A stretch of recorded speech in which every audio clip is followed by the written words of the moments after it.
ಎಲ್ರಿಗೂ ನಮಸ್ಕಾರ. ಎಲ್ರಿಗೂ ದಸರಾ ಮತ್ತು ವಿಜಯದಶಮಿಯ ಹಾರ್ದಿಕ ಶುಭಾಶಯಗಳು. ಮತ್ತು ದೀಪಾವಳಿ ಹಬ್ಬ ಬರ್ತಾ ಇದೆ. ಹಬ್ಬಕ್ಕೂ ಮುಂಗಡವಾಗಿ ಎಲ್ಲರಿಗೂ ಶುಭಾಶಯಗಳನ್ನು ತಿಳಿಸ್ತಾ ಒಂದು ಗಹನವಾದ ವಿಷಯನ ನಿಮ್ಮ ಮುಂದೆ ಪ್ರಸ್ತುತಪಡಿಸೋಕ್ಕೆ ಬಂದಿದ್ದೀನಿ. ಸುಮಾರು ಒಂದು 10-12 ವರ್ಷದಿಂದ ನಾನೊಂದು ಕಂಪನಿಗೆ ಸೇರಿಕೊಂಡಿದ್ದೆ, ಅಂದರೆ ಹೊಸದಾಗಿ ಕಂಪ್ನಿ ಸೇರಿಕೊಂಡಿದ್ದೆ. ಆಗ ಜನವರಿ ತಿಂಗಳಲ್ಲಿ ಸೇರಿಕೊಂಡಿದ್ದೆ. ಜನವರಿ 26ನೇ ತಾರೀಕು ಗಣರಾಜ್ಯೋತ್ಸವದ ಅಂಗವಾಗಿ ಅಲ್ಲೊಂದು ಕಾರ್ಯಕ್ರಮ ಮಾಡಿದರು.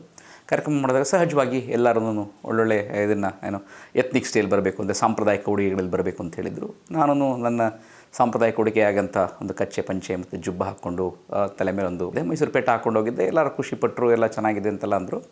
ಅದಾದಮೇಲೆ ಸಾಂಸ್ಕೃತಿಕ ಕಾರ್ಯಕ್ರಮ ಶುರುವಾಯಿತು. ಸಾಂಸ್ಕೃತಿಕ ಕಾರ್ಯಕ್ರಮ ಆದಮೇಲೆ ಏನು ನೋಡ್ತೀನಿ, ಸ್ವತಂತ್ರ ಅಂದರೆ ಗಣರಾಜ್ಯೋತ್ಸವ ಅಂತಿದೆ, ಸ್ವಾತಂತ್ರ್ಯಕ್ಕೆ ಏನಾದರೂ ಇರಬೇಕು ಅಂತ ಹೇಳಿದ್ರಲ್ಲಿ ಯಾವುದೂ ಸ್ವತಂತ್ರದ್ದೇ ಏನೂ ಇರಲಿಲ್ಲ. ಬರೀ ಅದೇ ಹೆಣ್ಣು ಮಕ್ಕಳುಗಳು ಸೊಂಟ ತಿರುಗಿಸೋದು, ಗಂಡು ಮಕ್ಕಳು ಅದನ್ನು ನೋಡೋದು, ಒಬ್ಬರ ಮೇಲೆ ಎತ್ಕೊಳೋದು, ಮುದ್ದಾಡೋದು, ಅಪ್ಪಾಡೋದು, ಇದೇ ಥರನೇ ಇತ್ತು.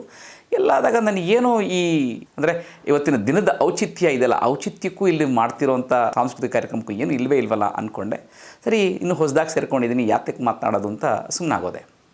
ಅದಾದಮೇಲೆ ಎಲ್ಲ ಕಾರ್ಯಕ್ರಮ ಮುಗೀತು. ಕಾರ್ಯಕ್ರಮ ಮುಗಿದ ಮೇಲೆ ಸುಮಾರು ನನ್ನ ಪರಿಚಯ ಇರೋರಿಗೆ ನನ್ನದೊಂದು ಸಿಗ್ನೇಚರ್ ಇದು ಗೊತ್ತಿರುತ್ತೆ, ಬೋಲೋ ಭಾರತ್ ಮಾತೆಗೆ ಜೈ ಹೇಳೋದು. ಕೊನೆಯಲ್ಲಿ ಒಂದು ಸತಿ ಹೇಳಿ ತೋರಿಸ್ತೀನಿ ಅದನ್ನು.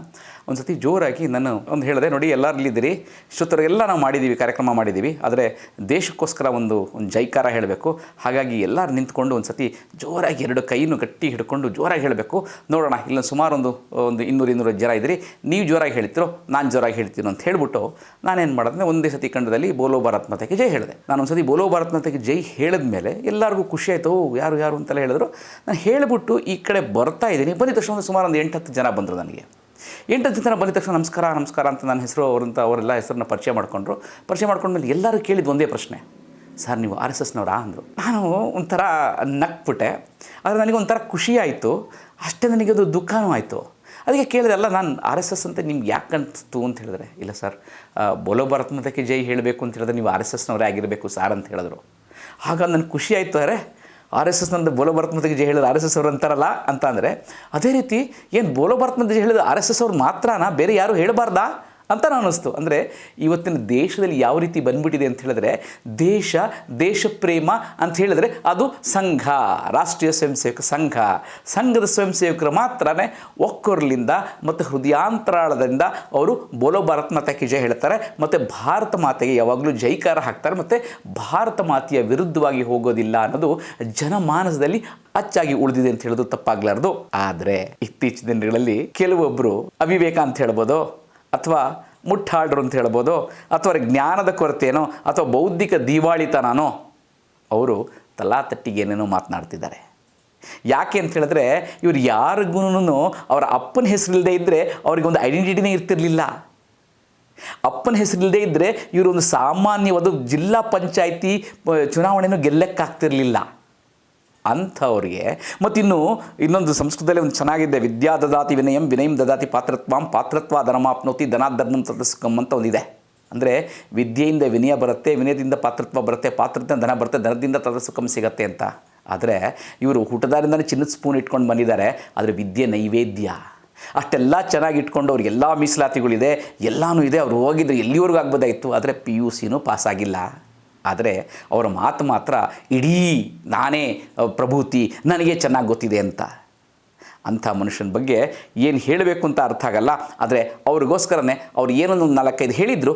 ಅದಕ್ಕೆ ಯಾವ ರೀತಿ ಸಂಘ ಇವತ್ತು ನಮ್ಮ ದೇಶದಲ್ಲಿ ಯಾಕೆ ಅವಶ್ಯಕತೆ ಇದೆ, ಸಂಘ ಏನೇನು ಮಾಡಿದೆ ಅಂತ ಒಂದು 4-6 ಉದಾಹರಣೆಗಳ ಮುಖಾಂತರ ನಿಮ್ಮ ಮುಂದೆ ಹೇಳಬೇಕು ಅಂತ ಬಂದಿದ್ದೀನಿ. ಇದು ಯಾರದೇ ವಿರುದ್ಧವಾಗಿ ಒಂದು ಹೇಳಬೇಕು ಅಂತಲ್ಲ. ಯಾಕೆಂತ ಹೇಳಿದ್ರೆ, ಸಂಘಕ್ಕೆ ಯಾಗಪ್ಪ ಅಂತ ಹೇಳಿದ್ರೆ, ಸಂಘ ಒಂದು ಆನೆ ಅಂತ. ನಮಗೊಂದು ಕನ್ನಡದಲ್ಲಿ ಒಂದು ಗಾದೆ ಚೆನ್ನಾಗಿ ಗೊತ್ತಿದೆ, ಆನೆ ಹೋಗ್ತಾ ಇರತ್ತೆ, ಅಂಬಾರಿ ಹೋಗ್ತಾ ಇರತ್ತೆ, ನಾಯಿ ಬೊಗಳುತ್ತೆ ಅಂತಾರೆ. ನಾಯಿ ಬೊಗಳದ ಜನ ಏನು ಮಾಡ್ತಾರೆ ಅಂತ ಹೇಳಿದ್ರೆ, ಹಚ ಅಂತ ನಾಯಿಗೆ ಒಂದು ಕಲ್ಲು ಹೊಡಿತಾರೆ. ಆನೆ ಪಾಡಿಗೆ ಆನೆ ಅದನ್ನು ಇನ್ನೂ ಭಕ್ತಿಯಿಂದ ನಮಸ್ಕಾರ ಮಾಡ್ತಾನೆ, ಆನೆ ಪಾನೆಗಡೆ ಹೋಗ್ತಾ ಇರತ್ತೆ. ಹಾಗೆ ಸಂಘ ಅನ್ನೋದೊಂದು ಆನೆ, ಅಂದರೆ ಗಜ ಅದಂತ ಹೇಳಿದ್ರೆ, ಮೊನ್ನೇನು ದಸರಾ ಆಯಿತು, ದಸರಾದಲ್ಲಿ ಹೋಗ್ತಾ ಇರಬೇಕಿದ್ರೆ ಎಲ್ಲರ ಅಂಬಾರಿ ನೋಡಿಕೊಂಡು, ಆನೆ ನೋಡಿಕೊಂಡು, ಗಜಗಂಭೀರ್ಯ ನೋಡ್ಕೊಂಡು ಖುಷಿ ಪಡ್ತಾರೆ. ಅದೇ ನಾಯಿ ಹೋದರೆ ಕಲ್ಲು ಹೊಡಿತಾರೆ. ಸಂಘ ಆನೆ ಅಂತ ಹೇಳಿದೆ, ನಾಯಿ ಯಾರು ಅಂತ ಹೇಳಿಲ್ಲ, ಅನ್ನಿ ತಿಳ್ಕೊಳ್ಳಿ ಅಷ್ಟೇ. ಮತ್ತು ಸಂಘ ಯಾಕೆ ಶುರುವಾಯಿತು, ಸಂಘ ಅಂದ್ರೇನು, ಸಂಘ ಯಾಕೆ ಶುರುವಾಯಿತು ಅಂತ ಎಷ್ಟು ಜನಕ್ಕೆ ಗೊತ್ತಿದೆಯೋ ಇಲ್ವೋ ಅಂತ. ಅದಕ್ಕೆ ತುಂಬ ಜನಕ್ಕೆ ಗೊತ್ತಿದೆ, ಆದರೂ ಒಂದು ಸತಿ ಸಣ್ಣದಾಗಿ ಒಂದನ್ನು ಸಂಘ ಶುರುವಾದದ್ದು ಯಾಕೆ ಮತ್ತು ಏನು ಮಾಡ್ತಿದೆ ಅಂತ ಹೇಳಿಬಿಟ್ಟು ಮುಂದೆ ಹೋಗೋಣ. ಅದು 1850ನೇ ದಶಕದಲ್ಲಿ ಮಂಗಲ್ ಪಾಂಡೆ ಅಂತ ಒಬ್ಬ ಸೇನಾನಿ, ಆತ ಸೈನ್ಯದಲ್ಲಿ ಕೆಲಸಕ್ಕೆ ಸೇರ್ಕೊಂಡಿರ್ತಾನೆ, ಬ್ರಿಟಿಷ್ ಸೈನ್ಯದಲ್ಲಿ ಕೆಲಸಕ್ಕೆ ಸೇರ್ಕೊಂಡಿರ್ತಾನೆ. ನಾವೆಲ್ಲ ಗೋವು ಅಂತ ಹೇಳಿದ್ರೆ ಅದನ್ನು ಮಾತೆ ಅಂತ ಕರಿತೀವಿ, ಬರೀ ಗೋವು ಅಂತ ಹೇಳಿದ್ರೆ ಗೋ ಮಾತೆ ಅಂತ ಹೇಳ್ತೀವಿ. ಯಾಕೆಂದರೆ ನಮ್ಮಲ್ಲಿ ಏನಂತ ಹೇಳಿದ್ರೆ 3,000 ಕೋಟಿ ಮುಕ್ಕೋಟಿ ದೇವತೆಗಳು ಇದ್ದಾರೆ ಅಂತ ಹೇಳ್ತಾರೆ. ಆ 3 ಕೋಟಿ ದೇವತೆಗಳನ್ನ ನಮಸ್ಕಾರ ಮಾಡಬೇಕು ಅಂದರೆ ಎಲ್ಲ ಕಡೆ ಹೋಗಬೇಕು ಅಂತ ಅವಶ್ಯಕತೆ ಇಲ್ಲ. ಕೇವಲ ಒಂದು ಗೋ ಮಾತೆಯನ್ನು ಸುತ್ತ ಹಾಕೊಂಡು ಬಂದುಬಿಟ್ರೆ ಸಾಕು, ನಮಗೆ 3 ಸುತ್ತ ಹಾಕ್ಬಿಟ್ರೆ ಸಾಕು, 3 ಕೋಟಿ ಮುಕ್ಕೋಟಿ ದೇವತೆಗಳನ್ನು ನಮಸ್ಕಾರ ಮಾಡಿದ್ವಿ ಅಂತ ಅನ್ಸುತ್ತೆ. ಅಂಥ ಗೋ ಮಾತೆನ ಅವ್ರೇನು ಮಾಡಿರ್ತಾರೆ, ಬ್ರಿಟಿಷ್ ಏನು ಮಾಡಿರ್ತಾರೆ ಅಂದರೆ ತಾವು ಕಟ್ಟಿರ್ತಾರಲ್ಲ, ಏನೋ ಒಂದು ಬಾಂಬ್ ಇಟ್ಟಿರ್ತಾರಲ್ಲ, ಆ ಬಾಂಬಿಗೆ ಮದ್ದಿಗೆ ಅದ್ರ ಮೇಲಿರುವಂಥದ್ದು ಆ ಗೋವಿನಂಥ ಚರ್ಮನ ಹಾಕಿ, ಅದು ಗೋವಿನಂಥ ಚರ್ಬಿ ಅಂತ ಹೇಳಿದ್ರೆ ಅದರದ ಕೊಬ್ಬನ್ನು ಹಾಕಿರ್ತಾರೆ. ಅದೇನಂತ ಹೇಳ್ತಾರೆ, ನಾವು ಪಟಾಕಿ ಹೊಡಿಬೇಕಿದ್ರೆ ಏನು ಮಾಡ್ತೀವಿ, ಪಟಾಕಿ ತುದಿನ ಹಿಂಗೆ ತೆಗೆದುಬಿಟ್ಟು ಸ್ವಲ್ಪ ಬಿಚ್ಚಿಬಿಟ್ಟು ಅದನ್ನು ಹಚ್ತೀವಲ್ಲ, ಅದೇ ಥರ ಇವರೇನು ಮಾಡ್ತಾರೆ ಅಂತ ಹೇಳಿದ್ರೆ ಅವರು ಆ ಬಾಂಬ್ನ ಎತ್ತಿ ಹಾಕಬೇಕಿದ್ರೆ ಕಲ್ಲಿಂದ ಅವ್ರ ಕೈಯಲ್ಲಿ 2 ಕೈಲಿ ಶಸ್ತ್ರಾಸ್ತ್ರಗಳು ಇರುತ್ತೆ, ಹಾಗೆ ಮಾಡೋಕ್ಕಂದು ಕೈಯಿಂದ ಅವನಿಗೆ ಅಲ್ಲಿಂದ ಕಚ್ಚಿಬಿಟ್ಟಿಗೆ ಬಿಸಾಕಬೇಕಾಗತ್ತೆ. ಆ ಥರ ಬಿಸಾಕಬೇಕು ಅಂತ ಹೇಳಿದಾಗ ಅದನ್ನ ಗೊತ್ತಿಲ್ಲದಾಗ ಆ ಗೋವಿನ ಕೊಬ್ಬನ್ನು ತಿನ್ನಬೇಕಂದ್ರೆ ಆ ಕೊಬ್ಬನ್ನು ತಿನ್ನಬೇಕಾಗ್ತಿರುತ್ತೆ. ಗೋವಿನ ಕೊಬ್ಬು ಅಂತ ಹೇಳಿದ್ರೆ ಸಾಯಿಸಿದಾಗ ಮಾತ್ರ ಗೋವಿನ ಕೊಬ್ಬು ಬರೋದು. ಸೊ ಹಾಗಾಗಿ ಗೋಹತ್ಯೆ ಮಹಾಪಾಪ ಅಂತ ಏನು ಮಾಡ್ತಾರೆ ಅಂದರೆ, ಈತ ಮಂಗಲ್ ಪಾಂಡೆ ಪ್ರಪ್ರಥಮ ಬಾರಿಗೆ ಅವನು ಸೈನ್ಯದ ವಿರುದ್ಧ ದಂಗೆ ಏಳ್ತಾನೆ. ಆಗ ಬ್ರಿಟಿಷರಲ್ಲಿ ಹೇಳ್ತಾರೆ, ಅದೇನದೊಂದು ಸಿಪಾಯಿ ದಂಗೆ ಅಂತ ಹೇಳ್ತಾರೆ. ಆದರೆ ಅದು ಸಿಪಾಯಿ ದಂಗೆ ಆಗಿರಲಿಲ್ಲ ಸ್ನೇಹಿತರೆ, ಅದಾಗಿದ್ದು ಅಂತ ಹೇಳಿದ್ರೆ ಪ್ರಥಮ ಸ್ವತಂತ್ರ ಸಂಗ್ರಾಮ. ಯಾಕೆಂತ ಹೇಳಿದ್ರೆ ಅಲ್ಲಿವರೆಗೂ ನಮ್ಮ ಭಾರತೀಯರಿಗೆ ಏನಂತ ಹೇಳಿದ್ರೆ ಬ್ರಿಟಿಷ್ ಸೈನ್ಯ ನಾವು ಸೋಲ್ಸೋಕ್ಕಾಗೋದಿಲ್ಲ ಅಂತ ಅಂದ್ಕೊಂಡಿದ್ರು. ಆದರೆ ಒಬ್ಬ ಸಾಮಾನ್ಯವಾದ ಒಬ್ಬ ಸೈನಿಕನೇ ಬ್ರಿಟಿಷ್ ಸೈನ್ಯ ವಿರುದ್ಧ ಅವನು ಹೋರಾಡ್ದ ಅಂತ ಹೇಳಿದ್ರೆ ಸಾಮಾನ್ಯ ಸೈನಿಕಲ್ಲ ಆದಮೇಲೆ ನಮ್ಮ ಕೈಲಿ ಯಾಕಾಗಲ್ಲ ಅಂತ ಆಗ್ಲಿಂದನೇ ಶುರುವಾಯಿತು. ಎಲ್ಲ ಕಡೆಯೂ ಸ್ವತಂತ್ರದ ಹೋರಾಟ ಕಿಚ್ಚು ಶುರುವಾಯಿತು. ಆವಾಗಲೇ ಬಂದವರು 3 ಜನ, ಲಾಲ್ ಬಾಲ್ ಪಾಲ್. ಲಾಲ್ ಅಂದರೆ ಲಾಲಾ ಲಜಪತ್ ರಾಯ್, ಬಾಲ್ ಅಂದರೆ ಬಾಲಗಂಗಾಧರ ತಿಲಕ್, ಮತ್ತು ಪಾಲ್ ಅಂತ ಹೇಳಿದ್ರೆ ಬಿಪಿನ್ ಚಂದ್ರ ಪಾಲ್. ಈ ಲಾಲ್ ಬಾಲ್ ಪಾಲ್ ಅವರು ಸೇರ್ಕೊಂಡು ಏನು ಮಾಡಿದ್ರು ಅಂತ ಹೇಳಿದ್ರೆ ಇಡೀ ದೇಶಾದ್ಯಂತ ಎಲ್ಲ ಕಡೆಯೂ ಸ್ವತಂತ್ರತೆ ಕಿಚ್ಚನ್ನು ಹಬ್ಬಿಸಿದ್ರು.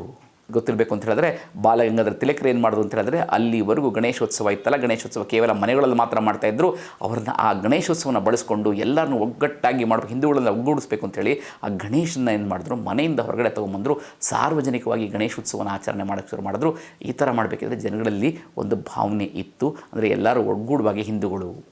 ಅಲ್ಲಿವರೆಗೂ ಹೇಗಪ್ಪ ಇತ್ತು ಅಂತ ಹೇಳಿದ್ರೆ ಹಿಂದೂಗಳು ಅಂತ ನಾನು ಬೇಕಿದ್ರೆ ಹಿಂದೂ ಅಂತ ಕರಿಬೇಡಿ, ನಾನು ಹಂದಿ ಅಂತ ಬೇಕಿದ್ರೆ ಕರೀರಿ, ಆದರೆ ಹಿಂದೂ ಅಂತ ಕರಿಬೇಡಿ ಅನ್ನೋ ಮನಸ್ಥಿತಿ ನಮ್ಮಲ್ಲಿದ್ದಂಥವ್ರಿಗೆ.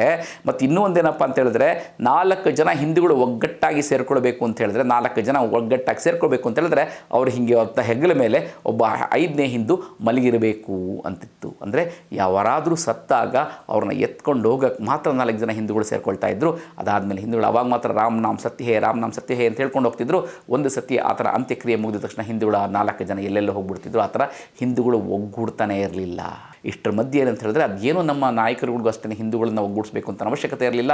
ಜಾತಿ ಸಣ್ಣ ಜಾತಿಗಳನ್ನೇ ಹೊರಡ್ತಿದ್ರು. ಮತ್ತದಲ್ಲದೆ ವಿಪರೀತವಾದ ಅಲ್ಪಸಂಖ್ಯಾತರ ತುಷ್ಟೀಕರಣ ನಡೀತಾ ಇತ್ತು. ಇದೇ ಸಮಯದಲ್ಲಿ 1918-19 ಇಸ್ವಿಯ ಸಮಯದಲ್ಲೇ ಮಹಾತ್ಮ ಗಾಂಧಿ, ಅವಾಗಿನವರು ಮಹಾತ್ಮ ಆಗಿರಲಿಲ್ಲ, ಮೋಹನ್ ದಾಸ್ ಕರಮ್ಚಂದ್ ಗಾಂಧಿ ಆಗಿದ್ದರು. ಆ ಮೋಹನ್ ದಾಸ್ ಕರಮ್ಚಂದ್ ಗಾಂಧಿ ಏನು ಮಾಡಿದ್ರು ಅಂತ ಹೇಳಿದ್ರೆ 1915ನೇ ಇಸ್ವಿಲೇ ಅವರು ಭಾರತಕ್ಕೆ ಬಂದು ಹೇಳಿದ್ರು. ಸುಮಾರು 3-4 ವರ್ಷ ಅವರು ಸ್ವತಂತ್ರ ಹೋರಾಟಕ್ಕೆ ಧುಮುಕಿರಲಿಲ್ಲ. ಅದಾದಮೇಲೆ 1918-19 ಇಸ್ವಿಯ ಆ ಸಮಯದಲ್ಲಿ ಅದು ಗೋಖಲೆಯವರು ಆಸೆಯಿಂದ ಅವರು ಭಾರತಕ್ಕೆ ಬಂದಿದ್ದರು. ಅದಾದಮೇಲೆ ಸ್ವತಂತ್ರ ಚಳವಳಿ ನುಗ್ಗಿದ್ರು. ಸ್ವತಂತ್ರ ಚಳವಳಿಯಲ್ಲಿ ಬಿದ್ದಾಗ ಏನು ಮಾಡಿದ್ರು ಅಂತ ಹೇಳಿದ್ರೆ ಅವರು ಮೊದಲನೇ ಚಳವಳಿ ಶುರು ಮಾಡಿದ್ದೆ ಅಸಹಕಾರ ಚಳವಳಿ. ಅಸಹಕಾರ ಅಂತ ಹೇಳಿದ್ರೆ ಸಹಕಾರ ಕೊಡಬೇಡಿ, ಅಂದರೆ ನಾವು ಕಪ್ಪ ಕಟ್ಟಲ್ಲ, ನಾವು ತೆರಿಗೆ ಕಟ್ಟಲ್ಲ, ಬ್ರಿಟಿಷರು ಏನು ಹೇಳ್ತಾರೆ ಅದನ್ನು ನಾವು ಒಪ್ಪಲ್ಲ ಅಂತ ಅಸಹಕಾರ ಚಳವಳಿ ಶುರು ಮಾಡಿದ್ರು. ಆ ಅಸಹಕಾರ ಚಳವಳಿ ದೇಶಾದ್ಯಂತ ಜೋರಾಗಿ ನಡೀತಾ ಇತ್ತು, ಎಲ್ಲ ಕಡೆ ನಡೀತಾ ಇತ್ತು. ಆದರೆ ಮಹಾತ್ಮ ಗಾಂಧಿಯವ್ರಿಗೆ ಒಂದಿತ್ತಪ್ಪ ಅಂತ ಹೇಳಿದ್ರೆ ಅವರು ಅಹಿಂಸೆ ಮುಖಾಂತರ ನಡೀಬೇಕು ಅಂತಿತ್ತು. ಅಲ್ಲೆಲ್ಲೋ ಒಂದು ಕಡೆ 2 ಕಡೆ ಹಿಂಸೆ ಆಯಿತು. ಆ ಹಿಂಸೆ ಆಗಿದ್ದಕ್ಕೂ ಮತ್ತು ಅಲ್ಲಿ ಖಲೀಫಾ ತರ್ಕಿಲಿ ಏನಂತಂದ್ರೆ ಖಲೀಫನ ಅಲ್ಲಿ ಬ್ರಿಟಿಷರವ್ರನ್ನ ಕೆಳಗಿಳಿಸಿದ್ರು. ಆಗ ಖಿಲಾಫತ್ ಚಳವಳಿ ಮಾಡಿದ್ರು. ಆ ಖಿಲಾಫತ್ ಚಳವಳಿ ಮಾಡಿದಾಗ ಒಂದಷ್ಟು ಕಡೆ ಒಂದು ಗಲಭೆ ಆಯಿತು ಅಂತ ಹೇಳಿದಾಗ ಇದು ನನ್ನ ಶಾಂತಿಯ ವಿರುದ್ಧ, ನನ್ನ ಅಹಿಂಸಾ ಧರ್ಮ ಇದೆಯಲ್ಲ ಆ ಅಹಿಂಸಾ ಧರ್ಮೆಯ ವಿರೋಧ ಅಂಥೇಳಿ ಅವರು ಇದ್ದಕ್ಕಿದ್ದ ಹಾಗೇ ಅವ್ರೇನು ಮಾಡಿದ್ರು ಅಂತ ಹೇಳಿದ್ರೆ ಆ ಅಸಹಕಾರ ಚಳವಳಿನ ನಿಲ್ಲಿಸ್ಬಿಟ್ರು. ಆ ರೀತಿ ಅಸಹಕಾರ ಚಳವಳಿ ನಿಲ್ಲಿಸಿದಾಗ ಅದರಿಂದ ಬೇಜಾರು ಆದಂಥ ಒಬ್ಬ ಮನುಷ್ಯನ ಹೆಸರೇ ಡಾಕ್ಟರ್ ಜಿ. ಅಂದರೆ ಅವರ ಡಾಕ್ಟರ್ ಜಿ ಅಂತೆಲ್ಲ ಜನ ಪ್ರೀತಿಯಿಂದ ಕರೀತಿದ್ರು.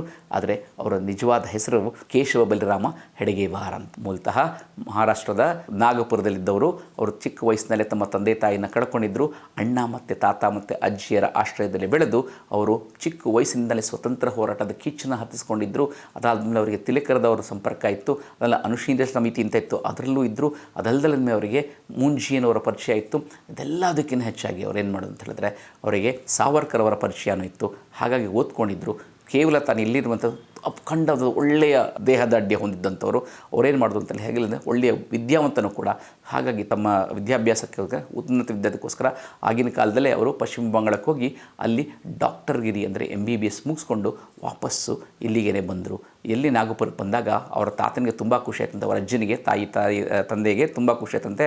ವಾಹ್, ನನ್ನ ಮಗ ಡಾಕ್ಟರ್ ಆಗಿಬಿಟ್ಟ, ಡಾಕ್ಟರ್ ಆಗಿದ ತಕ್ಷಣ ಒಳ್ಳೆ ಸಂಪಾದನೆ ಮಾಡ್ಬೋದು, ಒಳ್ಳೆ ಸಂಪಾದನೆ ಮಾಡಬೇಕಿದ್ರೆ ಒಳ್ಳೆ ಹುಡುಗಿ ಸಿಗುತ್ತಾಳೆ, ಆಗ ಮದುವೆ ಮಾಡಿಬಿಟ್ರೆ ಒಂದೊಂದು ಬದುಕು ಒಂದು ಶಾಶ್ವತವಾಗಿ ಒಂದು ಬದುಕು ಆಗಿಬಿಡತ್ತೆ ಅಂತಂದರೆ. ಆದರೆ ಇವರು ಹೇಳ್ತಾರೆ, ಅಜ್ಜ ನಾನು ಬಂದಿರೋದು ನಾನು ಹಣ ಮಾಡೋದಕ್ಕೆಲ್ಲ ಬಂದಿರೋದು, ನನ್ನ ಇಡೀ ದೇಹನ ನಾನು ರಾಷ್ಟ್ರಕ್ಕಾಗಿ ಮುಡಿಪಾಗಿಡ್ತೀನಿ ಅಂತ.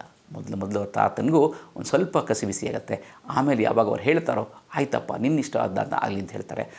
ಏನು ಮಾಡಿರ್ತಾರೆ ಅಂದರೆ ಈ ಮಹಾತ್ಮ ಗಾಂಧಿಯವರ ಅಸಹಕಾರ ಚಟುವಟಿಕೆಯಲ್ಲಿ ಇರ್ತಾರೆ. ಯಾವಾಗ ಮಹಾತ್ಮ ಗಾಂಧಿಯವರು ಇದ್ದಕ್ಕಿದ್ದಂಗೆ ನಿಲ್ಲಿಸ್ಬಿಟ್ರೋ ಅವ್ರಿಗೆ ಬೇಜಾರಾಗತ್ತೆ.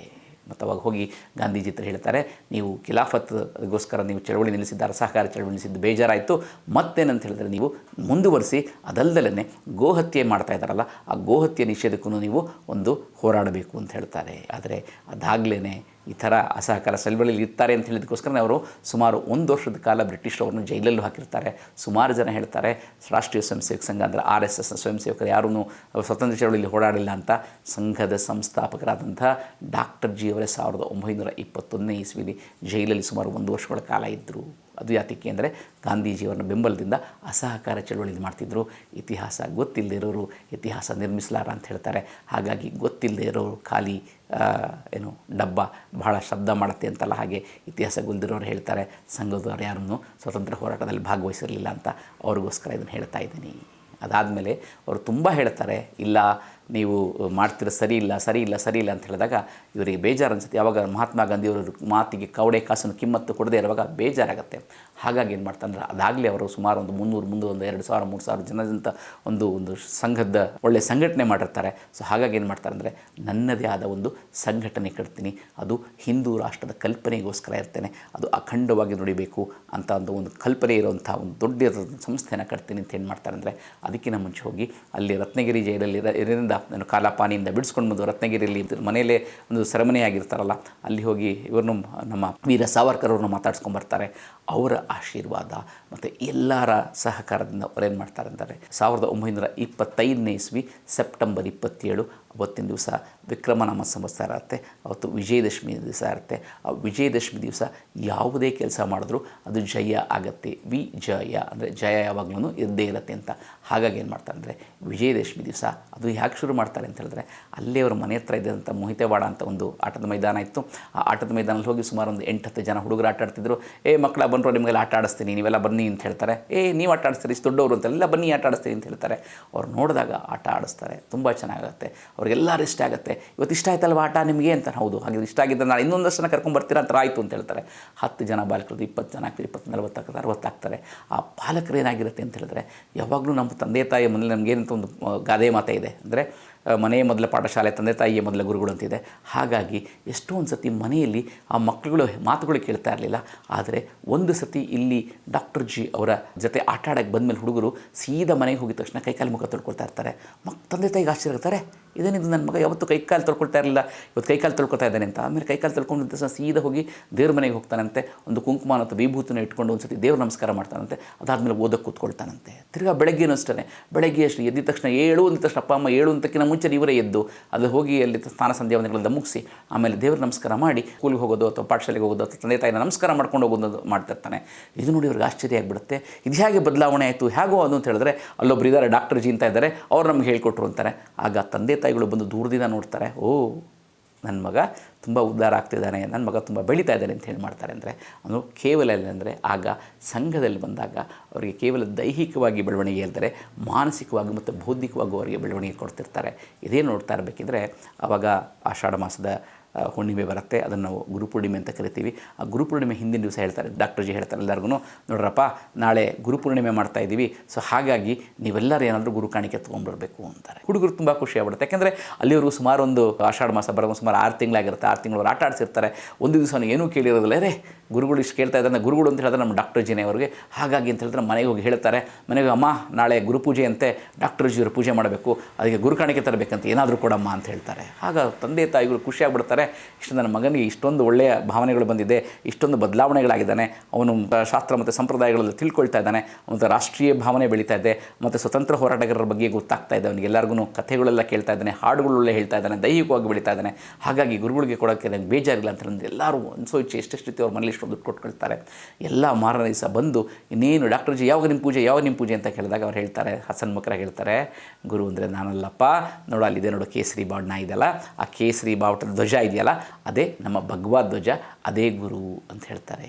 ಯಾಕೆ ಭಗವದ್ ಧ್ವಜ ಗುರು ಅಂತ ಹೇಳ್ತಾರೆ ಅಂದರೆ ಅದಕ್ಕೆ ಭಗವದ್ ಧ್ವಜಕ್ಕೆ ಸಾವಿಲ್ಲ, ಅದು ನಮ್ಮ ಸನಾತನ ಧರ್ಮ. ಸನಾತನ ಅಂತ ಹೇಳಿದ್ರೆ ಅದಕ್ಕೆ ಆದಿ ಮತ್ತು ಅಂತ್ಯ ಇಲ್ಲ ಅಂತ. ಆ ಸನಾತನ ಧರ್ಮದ ನಮ್ಮ ಪ್ರತೀಕ ಇದೆ, ಅದು ಯಾವಾಗಲೂ ನಮ್ಮಲ್ಲಿ ಕಾಪಾಡ್ತಾನೆ ಇದೆ. ನೀವು ಯಾವುದೇ ಕಾಲದಲ್ಲಿ ನೋಡಿಕೊಂಡ್ರೆ, ನೀವು ತ್ರೇತಾಯುಗ ನೋಡಲಿ, ದ್ವಾಪರಯುಗ ನೋಡಲಿ, ಕಲಿಯುಗ ನೋಡಲಿ, ಯಾವಾಗಲೂ ಇದೆ. ಸೊ ಹಾಗಾಗಿ ಇಲ್ಲಿ ನಾನು ಒಬ್ಬ ವ್ಯಕ್ತಿ ಬಂದರೆ ಆ ವ್ಯಕ್ತಿ ಶಾಶ್ವತ ಅಲ್ಲ, ವ್ಯಕ್ತಿ ಹೋಗ್ಬಿಡ್ತಾನೆ. ಆದರೆ ಸಮಾಜದಲ್ಲಿ ಯಾವಾಗಲೂ ಈ ಕೇಸರಿ ಧ್ವಜ ಭಗವದ್ ಧ್ವಜ ಇರುತ್ತೆ.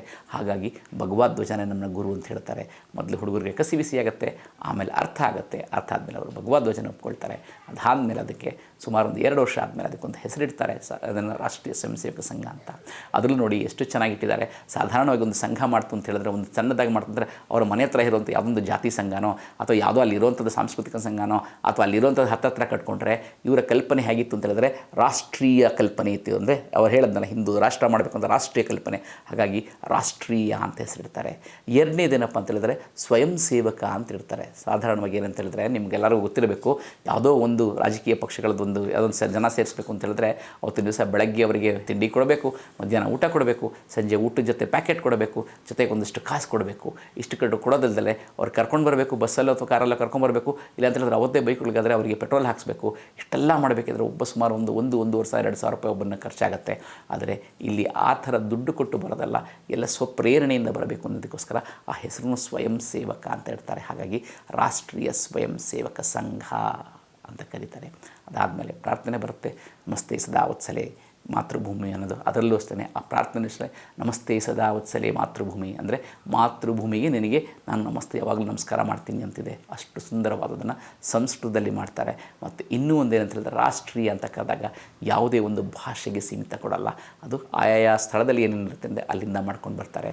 ನೋಡ್ತಾರೆ ಸಂಘ ಏನಾಗುತ್ತೆ, ಸಂಘದಲ್ಲಿ ಮೊದಲನೇ ಡಾಕ್ಟರ್ ಜೀವನದ ಸಂಘದ ಕಲಿತ್ಕೊಂಡವರು ಅಲ್ಲಿಂದ ಹೊರಗಡೆ ಹೋಗ್ತಾ ಬರ್ತಾರೆ. ನಮ್ಮಲ್ಲೂ ಅಷ್ಟೇ ಯಾದವರಾವ್ ಜೋಶಿ ಅಂತಿದ್ದರು, ಅವರು ಪ್ರಪ್ರಥಮ ಬಾರಿಗೆ ಆ ಕಡೆಯಿಂದ ಬೆಳಗಾಂ ಕಡೆಯಿಂದ ಕರ್ನಾಟಕಕ್ಕೆ ಬಂದು ಅಲ್ಲಿಂದ ಧಾರವಾಡ ಈ ಕಡೆಯಿಂದೆಲ್ಲ ಬಂದು ಶಾಖೆನ ಶುರು ಮಾಡ್ತಾರೆ, ಸಂಘ ಶುರು ಮಾಡ್ತಾರೆ. ನೋಡ್ತಾ ಸಂಘ ಏನಾಗುತ್ತೆ ಅಂತ ಹೇಳಿದ್ರೆ ದೊಡ್ಡದಾಗಿ ಬೆಳೆಯುತ್ತೆ. ಡಾಕ್ಟರ್ ಜಿ 1925ನೇ ಇಸ್ವಿಲಿ ಸಂಘ ಕಟ್ಟಿದ್ರು. ಅವರು ಇದ್ದಿದ್ದೇ 15 ವರ್ಷ, ಆದರೆ ಸಂಘ ಆದಮೇಲೆ 15 ವರ್ಷ 1940ನೇ ಇಸ್ವಿಲಿ ಹೋಗ್ಬಿಟ್ರು. ಆದರೆ ಆ ಹೋಗುವಷ್ಟರೊಳಗೆ ಅವ್ರು ಹಾಕಿದ್ದಂಥ ಬೀಜ ಇತ್ತಲ್ಲ, ಸಂಘದ ಬೀಜ, ಸಂಘದ ಸಸಿ ಇದು ಹೆಮ್ಮರವಾಗಿದೆ ಕೇಶವನ್ನು ನೀನು ನೋಡಲು ಬಾ ಅಂತ ಒಂದು ಒಳ್ಳೆಯ ಹಾಡಿದೆ. ಆ ಹಾಡಲ್ಲಿ ಏನಂತ ಹೇಳಿದ್ರೆ ಅಲ್ಲೂ ಹೇಳ್ತಾರೆ, ನಿನ್ಗೆ ಹೆಂಗಾಗಿದೆ ಸಂಘಟನೆಗಳು ಬೆಳೆದಿದೆ ಅಂತ ಹೇಳ್ತಾರೆ. ಅದನ್ನು ಆ ಹಾಡಲ್ಲಿ ಇದ್ದಂಗೆ ಅಲ್ಲಿ ಹಾಡಲ್ಲಿ ಎಷ್ಟು ಚೆನ್ನಾಗಿ ಬರ್ದಿದ್ದಾರೆ ಅಂತ ಹೇಳಿದ್ರೆ ಅದೇ ರೀತಿಯೇ ಕೇಶವ ಅವತ್ತು ಹಾಕಿದ್ದ, ಕೇಶವ ಬಲರಾಮ ಹೆಡಗೇವಾರ ಅವತ್ತು ಹಾಕಿದ್ದಂಥ ಬೀಜ ಇವತ್ತು ಹೆಮ್ಮರವಾಗಿ ಬೆಳೆದಿದೆ. ಅದಾದಮೇಲೆ ಅದನ್ನು ಮಾಧವ ಸದಾಶಿವ ಗೋಳ್ವಾಲ್ಕರ್ ಅಂದರೆ ಎಲ್ಲರ ಪ್ರೀತಿಯ ಗುರೂಜಿ, ಅದಾದಮೇಲೆ ಇನ್ನೂ 6 ಜನ ಸರಸಂಘ ಚಾಲಕರು, ಒಟ್ಟು 6 ಸರಸಂಘ ಚಾಲಕರು ಬೆಳೆಸ್ಕೊಂಡು ಸಂಘ ಇವತ್ತು ಎಲ್ಲಿವರೆಗೂ ಬಂದಿದೆ ಅಂತ ಹೇಳಿದ್ರೆ 1925ನೇ ಇಸ್ವಿಲಿ ಕೇವಲ ಒಂದು 8-10 ಹುಡುಗರಿಂದ ಶುರು ಮಾಡಿದ್ದು ಇವತ್ತು ಇಡೀ ವಿಶ್ವದಲ್ಲೇ ಅತ್ಯಂತ ದೊಡ್ಡದಾದ ಒಂದು ಸಂಘ ಅದಿದೆ. ಒಂದು ಸ್ವಯಂ ಸೇವಕ ಅಂದರೆ ಒಂದು ವಾಲಂಟರಿ ಆರ್ಗನೈಸೇಷನ್ ಯಾವುದಾದ್ರೂ ಇದೆ ಅಂದರೆ ಇಡೀ ಪ್ರಪಂಚದಲ್ಲಿ ಅಂತ ಹೇಳಿದ್ರೆ ಅದು ಸಂಘ ಅಂತ ಇಡೀ ವಿಶ್ವವೇ ಒಪ್ಕೊಂಡಿದೆ. ಸಂಘ ಕೇವಲ ಭಾರತಕ್ಕೆ ಮಾತ್ರ ಸೀಮಿತ ಆಗಿಲ್ಲ, ಭಾರತದಲ್ಲಿ ಮಾತ್ರ ರಾಷ್ಟ್ರೀಯ ಸ್ವಯಂ ಸೇವಕ ಸಂಘ ಅಂತಿದ್ದರೆ ಇಡೀ ಇದರಲ್ಲಿ ಸುಮಾರು 32 ರಾಷ್ಟ್ರಗಳಲ್ಲಿ ಈಗಾಗಲೇ ಸಂಘ HSSN ಮುಖಾಂತರ ಮತ್ತು ಅಲ್ಲಿಯ ಬೇರೆ ಮುಖಾಂತರ ಮಾಡ್ತಾ ಇದೆ. ಅದಲ್ಲದೆಂದರೆ ಕೇವಲ ಅದು ಸಂಘ ರಾಷ್ಟ್ರೀಯತೆ ಅಲ್ಲದಲ್ಲೇ ಸಾಮಾಜಿಕವಾಗಿ, ಆರ್ಥಿಕವಾಗಿ, ಎಲ್ಲದರಲ್ಲೂ ಮತ್ತು ರಾಜಕೀಯವಾಗಿ ಮತ್ತು ಕಾರ್ಮಿಕರಿಗಾಗಿ, ಕೃಷಿಯವರಿಗಾಗಿ, ಓದುವರಿಗಾಗಿ, ಸೊ ಹೀಗಾಗಿ ಅಂತ ಹೇಳಿದ್ರೆ ನಮ್ಮ ಗುರೂಜಿಯವರ ನೇತೃತ್ವದಲ್ಲಿ ಸಂಘ ಏನಾಯಿತು ಅಂದರೆ ಸಂಘ ಆಗಿದ್ದು ಕೇವಲ ಸಂಘ ಆದರೆ ಸಾಕಲ್ಲ. ಸಂಘ ಅಂತ ಹೇಳಿದ್ರೆ ಬರೀ ದಕ್ಷದಲ್ಲಾಗಿ ವಿಶ್ರಮ ಆಗಲಿ, ಸಂಘ ದಕ್ಷ ಆರಾಮಾಗಿ ವೀಕರಾಗಿದ ತಕ್ಷಣ ಸಂಘ ಹೋಗಬಾರ್ದು. ಸಂಘ ಪ್ರತಿಯೊಬ್ಬರ ಮನೆಯಲ್ಲಿರಬೇಕು, ಪ್ರತಿಯೊಬ್ಬರ ಮನದಲ್ಲಿರಬೇಕು, ಮನೆಯಲ್ಲೂ ಇರಬೇಕು ಅನ್ನೋದಕ್ಕೋಸ್ಕರ ಏನು ಮಾಡೋದಂದರೆ ಸಂಘದ ಬೇರೆ ಬೇರೆ ಬೇರೆ ಬೇರೆ ಪರಿವಾರಗಳನ್ನು ತೆಗೆದರು. ಹಾಗಾಗಿ ಏನಂತ ಹೇಳಿದ್ರೆ ಅದೆಲ್ಲ ಒಟ್ಟು ಸುಮಾರು 400-450 ಸಣ್ಣ ಸಣ್ಣ ಚಟುವಟಿಕೆಗಳಿಂದ ಮಾಡ್ತಾಯಿದೆ, ಸಣ್ಣ ಸಣ್ಣ ಸಂಘಗಳಾಗಿ ಮಾಡ್ತಿದೆ. ಹಾಗಾಗಿ ಅದನ್ನು ಸಂಘ ಪರಿವಾರ ಅಂತ ಹೇಳ್ತಾರೆ. ಸಂಘ ಪರಿವಾರ ಎಷ್ಟು ಬೆಳೆದಿದೆ ಅಂತ ಹೇಳಿದ್ರೆ ನಿಮಗೆ ಗೊತ್ತಿರ್ಬೋದು, ಧಾರವಾಡದಲ್ಲಿ ಒಂದು ಸಾಧನಕೇರಿಯಲ್ಲಿ ಒಂದು ಮಾತಿದೆ. ಸಾಧನಕೇರಿಗೆ ಹೋಗ್ಬಿಟ್ಟು ಒಂದು ಕಲ್ಲು ಜೋರಾಗಿ ಎಸೆದ್ರೆ ಏನಾಗುತ್ತೆ ಅಂದರೆ ಇಡೀ ಸಾಧನಕೇರಿಯಲ್ಲಿ ಒಂದು ಕಲ್ಲು ಸುಮ್ಮನೆ ಒಂದು ಹೋಗಿ ಕಲ್ಲು ತೂರಿದ್ರು ಅದು ಯಾರೊಬ್ಬರು ಸಾಹಿತಿ ಮನೆ ಮೇಲೆ ಬೀಳುತ್ತೆ ಅಂತ ಹೇಳ್ತಾರೆ. ಹಾಗೆಯೇ ಇವತ್ತೇನಾಗಿದೆ ಅಂತ ಹೇಳಿದ್ರೆ ಭಾರತಾದ್ಯಂತ ಎಲ್ಲೇ ಹೋಗಿ ಯಾವುದೇ ಒಂದು ಪ್ರದೇಶಕ್ಕೆ ಹೋಗಿ ಒಂದು ಕಲ್ಲು ತೂರಾಡ್ದು ಕಣ್ಣು ಮುಚ್ಚಿಕೊಂಡು ಕಲ್ಲು ಬಿಸಾಕಿದ್ರೆ ಅದು ಒಬ್ಬನ ಸ್ವಯಂ ಸೇವಕನ ಮನೆ ಮೇಲೆ ಬೀಳುತ್ತೆ ಅಂತ ಹೇಳಿದ್ರು ಅತಿಶಯೋಕ್ತಿ ಅಲ್ಲ. ಯಾಕೆ ಹಾಗೆ ಹೇಳ್ತಾ ಇದ್ದೀನಿ ಅಂತ ಹೇಳಿದ್ರೆ ಯಾವುದೇ ಒಂದು ಸಂಘ ಸಂಸ್ಥೆ ಅದು ಬೆಳೀತಾ ಇರಬೇಕಿದ್ರೆ ಅದು ಒಬ್ಬ ವ್ಯಕ್ತಿ ನಿರ್ಮಾಣ ಮಾಡಿದಂಥ ಒಂದು ಸಂಘ, ಆ ವ್ಯಕ್ತಿ ಸತ್ತು ಹೋಗಿದ ತಕ್ಷಣ ಆ ಸಂಘನ ಆ ಸಂಘಗಳದ್ದು ಹಾಗೆ ಮುಚ್ಕೊಂಡು ಹೋಗ್ಬಿಡುತ್ತೆ. ಇಲ್ಲ ಅಂತ ಹೇಳಿದ್ರೆ ಇನ್ನೊಬ್ಬರು ಯಾರೋ ಬಂದು ನೋಡ್ಕೊಂಡೋದ್ರು ಅದು 3-4 ಭಾಗಗಳಾಗ್ತಾ ಬರುತ್ತೆ. ಆದರೆ ಇಲ್ಲಿ ಮಾತ್ರ ರಾಷ್ಟ್ರ ಸ್ವಯಂ ಸೇವಕ ಸಂಘ 1925ನೇ ಇಸ್ವಿಯಲ್ಲಿ ಆರಂಭವಾಗಿದ್ದು ಮೊನ್ನೆ ಅಂದರೆ ಸೆಪ್ಟೆಂಬರ್ 27 ಅಥವಾ ವಿಜಯದಶಮಿಗೆ, ನೀವು ಹಿಂದೂ ಪಂಚಾಂಗದ ಪ್ರಕಾರ ನೋಡಿಕೊಂಡ್ರೆ ವಿಜಯದಶಮಿ ತಗೊಳ್ತು ಅಂತ ಹೇಳಿದ್ರೆ ನಮಗೆ 30ನೇ ತಾರೀಕು ವಿಜಯದಶಮಿ ತಗೊಳ್ತು ಅಂತ ಹೇಳಿದ್ರೆ ಅಲ್ಲಿಗೆ ನಮಗೆ ಸರಿಯಾಗಿ 2025ಕ್ಕೆ ಬರೋಬ್ಬರಿ 100 ವರ್ಷಗಳು ತುಂಬಿದೆ. 100 ವರ್ಷಗಳು ತುಂಬಿದ್ರೂ ಸಂಘ ರಾಷ್ಟ್ರೀಯ ಸ್ವಯಂ ಸೇವಕ ಸಂಘವಾಗಿಯೇ ಉಳಿದಿದೆ. ಅದ್ಯಾವುದೇ ಟಿಸ್ಲ್ಗಳಾಗಿಲ್ಲ, ಅದ್ಯಾವುದು ಬೇರೆ ಆಗಿಲ್ಲ. ಏಕೆಂತ ಹೇಳಿದ್ರೆ ನೀವೆಲ್ಲ ನೋಡ್ತಿರೋದು ವ್ಯಕ್ತಿ ಸ್ಥಾಪನೆ ಮಾಡಿದಂಥ ಸಂಘಗಳು ಬೇರೆ ಬೇರೆ ಬೇರೆ ಏನು ಪಕ್ಷಗಳಾಗಲಿಲ್ಲ. ಎ ಪಕ್ಷ ABCDEFGHIJ ಅಂತ ಆಗೋಗ್ಬಿಟ್ಟಿರುತ್ತೆ. ಆ ಸಂಘ ಈ ಸಂಘ ಅಥವಾ ಆ ಪಕ್ಷ ಈ ಪಕ್ಷ ಅಂತ ಆಗಿರುತ್ತೆ. ಇಲ್ಲಿ ಒಂದೇ ಪಕ್ಷವಾಗಿದೆ. ಮತ್ತು ಇನ್ನು ಸಂಘದಲ್ಲಿ ಏನು ಹೇಳ್ಕೊಡ್ತಾರೆ ಅಂತ ಹೇಳಿದ್ರೆ ಸಂಘದಲ್ಲಿ ಒಂದೇ ಗಂಟೆ ಅವ್ರು ಹೇಳೋದೇನಂತ ಹೇಳಿದ್ರೆ 20 ದಿನದ 24 ಗಂಟೆಯಲ್ಲಿ ಕೇವಲ 1 ಗಂಟೆನ ಮಾತ್ರ ನೀವು ರಾಷ್ಟ್ರೀಯತೆಗೋಸ್ಕರ ಒಂದು ಅದನ್ನು ಮೀಸಲಾಗಿಡಿ ಅಂತ ಹೇಳ್ತಾರೆ. ಆ 1 ಗಂಟೆಯಲ್ಲೂ ಅಷ್ಟೇ ಒಳ್ಳೆಯ ಕಾರ್ಯಕ್ರಮ ಹೇಗಿರುತ್ತೆ ಅಂತಂದರೆ 1 ಗಂಟೆ ಸಂಘದಲ್ಲಿ ಏನಂತ ಹೇಳಿದ್ರೆ ಸಂಘ ಯಾವ ರೀತಿಯಪ್ಪ ಅಂತ ಹೇಳಿದ್ರೆ ನದಿಯಲ್ಲಿ ನೀವು ಅಥವಾ ಯಾವುದೊಂದು ನೀರಲ್ಲಿ ಹೋಗಿ ಅಲ್ಲಿ ನೀವು ಒಳಗೆ ಹೋಗಿ ಮುಳುಗಿದ್ರೆ, ನೀವು ಹೋಗಿ ನೀರೊಳಗೆ ಇಳಿದ್ರೆ ಮಾತ್ರ ಅದು ಈಜು ಆಳ ಮತ್ತು ಅಗಲ ಗೊತ್ತಾಗುತ್ತೆ. ಎಲ್ಲೋ ಅಥವಾ ನಿಂತ್ಕೊಂಡು ಸುಮ್ಮನೆ ಹೋಗಿ ಅಲ್ಲಿ ನೋಡಿದೆ ಅಥವಾ ಒಂದು ಕಲ್ಲೆಸಿದ್ರೆ ಅದು ನಿಮ್ಗೆ ಆಳ ಗೊತ್ತಾಗೋದಿಲ್ಲ. ಅಥವಾ ನೀರೊಳಗೆ ಬಿದ್ದಾಗಲೇ ಅದರದ್ದು ಏನು ಚಳಿನೋ ಬಿಳಿನೋ ಗೊತ್ತಾಗುತ್ತೆ. ಹಾಗೆ ಸಂಘಕ್ಕೆ ಬಂದು ನೋಡಿದಾಗ ಗೊತ್ತಾಗುತ್ತೆ. ಅಂದರೆ 1 ಗಂಟೆ ಸಂಘಕ್ಕೆ ಬಂತು ಅಂತ ಹೇಳಿದ್ರೆ ಆ 1 ಗಂಟೆ ಒಳಗೆ ಎಷ್ಟು ಚೆನ್ನಾಗಿ ಅದನ್ನು ಸಮಯನ ಪರಿಪಾಲನೆ ಮಾಡ್ತಾರೆ ಅಂತ ಹೇಳಿದ್ರೆ, ನಾನು ಇದಕ್ಕೂ ಮುಂಚೆ ಒಂದು ಉದಾಹರಣೆ ಕೊಟ್ಟಿದ್ದೆ. ನಾವು ಚಿಕ್ಕ ವಯಸ್ಸಲ್ಲಿ ನಾನೇ ಒಂದು ಸತಿ ನಾನು ಮುಖ್ಯ ಶಿಕ್ಷಕ ಆಗಿದ್ದೆ ಮತ್ತು ಅಲ್ಲಿ ಆಗಿರಬೇಕಿದ್ರೆ ಪ್ರತಿ ದಿವಸ CT ಹಾಕ್ತಾ ಇದ್ವಿ. 5:30ಗೆ CT ಹಾಕಿದ ತಕ್ಷಣ ನಾವು ಶಾಖೆ ಮಾಡ್ತಾಯಿದ್ವಲ್ಲ, ಶಾಖೆ ಎದುರುಗಡೆ ಮೇಲೆ ಒಬ್ಬರು ಮನೇಲಿ ಕೂತ್ಕೊಂಡು ಒಬ್ಬರು ಅಜ್ಜ ಅಜ್ಜಿ ಕೂತ್ಕೊಂಡು ನೋಡ್ತಾ ಇದ್ರು ನಮ್ಮನ್ನು. ಅವರು ಪ್ರತಿ ದಿವಸ ಕಾಫಿ ಕುಡ್ಕೊಂಡು ಅವ್ರ ಪಾಡಿಗೆ ನೋಡ್ತಾಯಿದ್ರು. ಪ್ರತಿ ದಿವಸ ನಮ್ಮನ್ನು ಗಮನಿಸ್ತಾ ಇದ್ರು. ನಾವು ಅವ್ರು ನೋಡ್ತಾ ಇದ್ವಿ, ನಮಸ್ಕಾರ ಮಾಡ್ತೀವಿ, ನಕ್ಕೊಂಡು ಸುಮ್ಮನೆ ಆಗ್ತಾಯಿದ್ವಿ. ಒಂದು ಸತಿ ಏನಾಯಿತು ಅಂತ ಹೇಳಿದ್ರೆ ಅದು ಆ ಚಡ್ಡಿನ ಬದಲಾವಣೆ ಆಗೋಗ್ಬಿಟ್ಟಿತ್ತು. ಚಡ್ಡಿ ಬದಲಾವಣೆ ಆಗಿ ಇನ್ನೊಂದು ಚಡ್ಡಿಲಿ ಅದು CT ಇತ್ತು. CT ಮರ್ತು ಹೋಗಿದ್ದರಿಂದ ನಾವು ಅವತ್ತು CD ತೊಗೊಂಡು ಹೋಗಿರಲಿಲ್ಲ. CD ತೊಗೊಂಡು ಹೋಗಿಲ್ಲದೆ ಇರಬೇಕಿದ್ರೆ ಅಲ್ಲಿ ಹೋಗಿ ನಾನು ಸಂಘ ದಕ್ಷ ಆರಾಮ ಅಂತ ಮಾಡಿಕೊಂಡೆ. ಸರಿ ಇದೆಲ್ಲ ಎಷ್ಟೊತ್ತಾದಮೇಲೆ ನಾವು ನೋಡಿದೆ ಅಲ್ಲಿ ಅದು ಎದುರುಗಡೆ ಅವರು ಇರಲಿಲ್ಲ. ಏನೋ ಪಾಪ ಇವತ್ತೆಲ್ಲ ಹೊರಗಡೆ ಹೋಗಿರ್ಬೋದು ಅಂದ್ಕೊಂಡೆ. ಅದಾದಮೇಲೆ ಅವರು ಸ್ವಲ್ಪ ಹೊತ್ತು ಆದಮೇಲೆ ಅವ್ರು ಎದ್ದು ಬಂದು ನೋಡು ನಮಸ್ಕಾರ ಅಂದರು. ನಾವು ನಮಸ್ಕಾರ ಮಾಡಿ ಎಲ್ಲ ಆದಮೇಲೆ ಆಕೆಯಿಂದ ಮನೆಗೆ ಹೋಗ್ತಾ ಇರಬೇಕಿದ್ರೆ ಕರೆದ್ರವರು, ಪಾಪ ಇಲ್ಲಿ ಮಗು ಅಂದರು. ಏನಪ್ಪ ಇಂಥ ಕೆಲಸ ಮಾಡಿಬಿಟ್ಟಿಯಾ ಅಂದರು. ಯಾಕೆ ಎಂದೆ. ಅಲ್ಲಲ್ಲ ನೀನು ಪ್ರತಿ ದಿವಸನೂ 5:30ಗೆ ನೀನು CT ಹಾಕ್ತಾ ಇದ್ದೆ, ನನಗೆ ಎಚ್ಚರ ಆಗ್ತಿತ್ತು, ಬಂದು ನಾನು ಮಾಡ್ತಿದ್ದೆ. ಇವಾಗ CTನೇ ಹಾಕಲಿಲ್ಲ, ನನಗೆ ಎಷ್ಟನೇ ಆಗಲಿಲ್ಲ ನೋಡು, ನಿನ್ನಿಂದ ಹೆಂಗಾಗೋಯ್ತು ಅಂದರು. ಅಂದರೆ ಸಂಘದ ಬಗ್ಗೆ ಅವರಿಗೆ ಎಷ್ಟು ಒಲಿವಿತ್ತು ಅಂದರೆ ಸಂಘದ ಸಮಯ ಪರಿಪಾಲನೆ ಅಂತ ಹೇಳಿದ್ರೆ ಹೀಗಿತ್ತು. ನಾನು ಹೇಳೋದ್ನಲ್ಲ, ಸಂಘದ 1 ಗಂಟೆ ಅಂತ ಹೇಳಿದ್ರೆ ಅದರಲ್ಲಿ ನಿಮಗೆ ಏಕಾತ್ಮತಾ ಸ್ತೋತ್ರ ಇರುತ್ತೆ. ಅದಾದಮೇಲೆ ಧ್ವಜಾರೋಹಣ ಆಗುತ್ತೆ. ಧ್ವಜಾರೋಹಣ ಆದಮೇಲೆ ಯೋಗಾಸನ ಇರುತ್ತೆ, ಒಂದು ಸ್ವಲ್ಪ ಹೊತ್ತು ವ್ಯಾಯಾಮಗಳಿರುತ್ತೆ. ಅದಾದಮೇಲೆ ಆಟಗಳು ಅಂದರೆ ಅದರಲ್ಲೂ ದೇಸಿ ಆಟಗಳು. ಆ ದೇಸಿ ಅಂದರೆ ಮನಗಳಿಗೆ ರೋಮಾಂಚನಗೊಳಿಸುವಂಥ ಆಟಗಳಿರುತ್ತೆ. ಅದಾದಮೇಲೆ ನಿಮಗೆ ಶ್ಲೋಕ, ಅದಾದಮೇಲೆ ಹಾಡು, ಶ್ಲೋಕ, ಅಮೃತವಚನ ಇದೆಲ್ಲ ಇರುತ್ತೆ. ಹೀಗಾದ ಮೇಲೆ ಇವಾಗ ಸೂರ್ಯ ನಮಸ್ಕಾರಗಳು ಮಾಡ್ತಿರುತ್ತೆ. ಮತ್ತು ಪ್ರತಿಯೊಂದು ಬೌದ್ಧಿಕಂತ ವಾರಕ್ಕೊಂದ್ಸತಿ ಒಂದು ಬೌದ್ಧಿಕ ಅವಧಿ ಇರುತ್ತೆ. ಈ ಥರ ಒಂದು ಬೈಟೆಕ್ ಇರುತ್ತೆ. ಸೊ ಈ ಥರ ತಿಳ್ಕೊಳ್ತಾ ಹೋಗ್ತಂತಾದರೆ 1 ಗಂಟೆ ನೀವು ಒಂದು ಸತಿ ಹೋದರೆ 1 ಗಂಟೆ ಗೊತ್ತೇ ಆಗೋದಿಲ್ಲ. ಸಂಘ ಬೆಳಗ್ಗೆ ಅಥವಾ ಅಲ್ಲಿ ಪ್ರಾತಃ ಶಾಖೆ ಇರುತ್ತೆ, ಇಲ್ಲ ಮಾಧ್ಯಾಹ್ನಿಕ ಶಾಖೆ ಇರುತ್ತೆ. ಇಲ್ಲಾಂದರೆ ಸುಮಾರು ಕಡೆ ಮಾಧ್ಯಾಹ್ನಿಕ ಕಡಿಮೆ, ಆದರೆ ಪ್ರಾತಃ ಸಾಯಂಗ್ ಇರುತ್ತೆ ಅಂತ ರಾತ್ರಿ ಶಾಖೆ. ಯಾರಿಗೆ ಬೆಳಗ್ಗೆ ಮತ್ತು ಉದ್ಯೋಗಸ್ಥರಿರ್ತಾರಲ್ಲ ಬೆಳಗ್ಗೆ ಮತ್ತು ಸಂಜೆ ಬರೋಕ್ಕಾಗಲ್ಲ, ರಾತ್ರಿ ಶಾಖೆ ಇರುತ್ತೆ. ಇತ್ತೀಚೆಗಂತೂ ಇವಾಗ ಮಿಲನ್ಗಳು ಸಹ ಆಗೋಗಿದೆ. ಹೀಗಾಗಿ ಇಡೀ ದೇಶಾದ್ಯಂತ ಸಂಘ ಲಕ್ಷಾಂತರ ಶಾಖೆಗಳು ನಡೀತಾ ಇದೆ. ಪ್ರತಿ ದಿವಸನೂ ನಿರಂತರವಾಗಿ ಲಕ್ಷಾಂತರ ಶಾಖೆ ನಡೀತಿದೆ ಮತ್ತು ಕೋಟ್ಯಾಂತರ ಸ್ವಯಂ ಸೇವಕರಿದ್ದಾರೆ. ಸಾಧಾರಣವಾಗಿ ಒಂದು ಸಂಸ್ಥೆ ಅಂತ ಹೇಳಿದ್ರೆ, ಸಂಘ ಅಂತ ಹೇಳಿದ್ರೆ ಅದು ಯಾವ ರೀತಿಯಪ್ಪ ಅಂತ ಹೇಳಿದ್ರೆ ಅದು ಸಮುದ್ರ ಅಂತ ಕರಿಬೋದು. ಯಾಕೆ ಸಮುದ್ರ ಅಂತ ಸಮುದ್ರ ಕರಿತೀವಿ ಅಂತ ಹೇಳಿದ್ರೆ, ಸಮುದ್ರಕ್ಕೆ ಎಷ್ಟೊಂದು ನದಿಗಳು ಬರುತ್ತೆ. ಎಲ್ಲ ನದಿಗಳು ಬಂದರೂ ಸೇರಿಕೊಳ್ಳುತ್ತೆ. ನದಿ ಏನಪ್ಪ ಅಂತ ಹೇಳಿದ್ರೆ ಎಲ್ಲರನ್ನೂ ಸೇರಿಸ್ಕೊಳ್ಳುತ್ತೆ.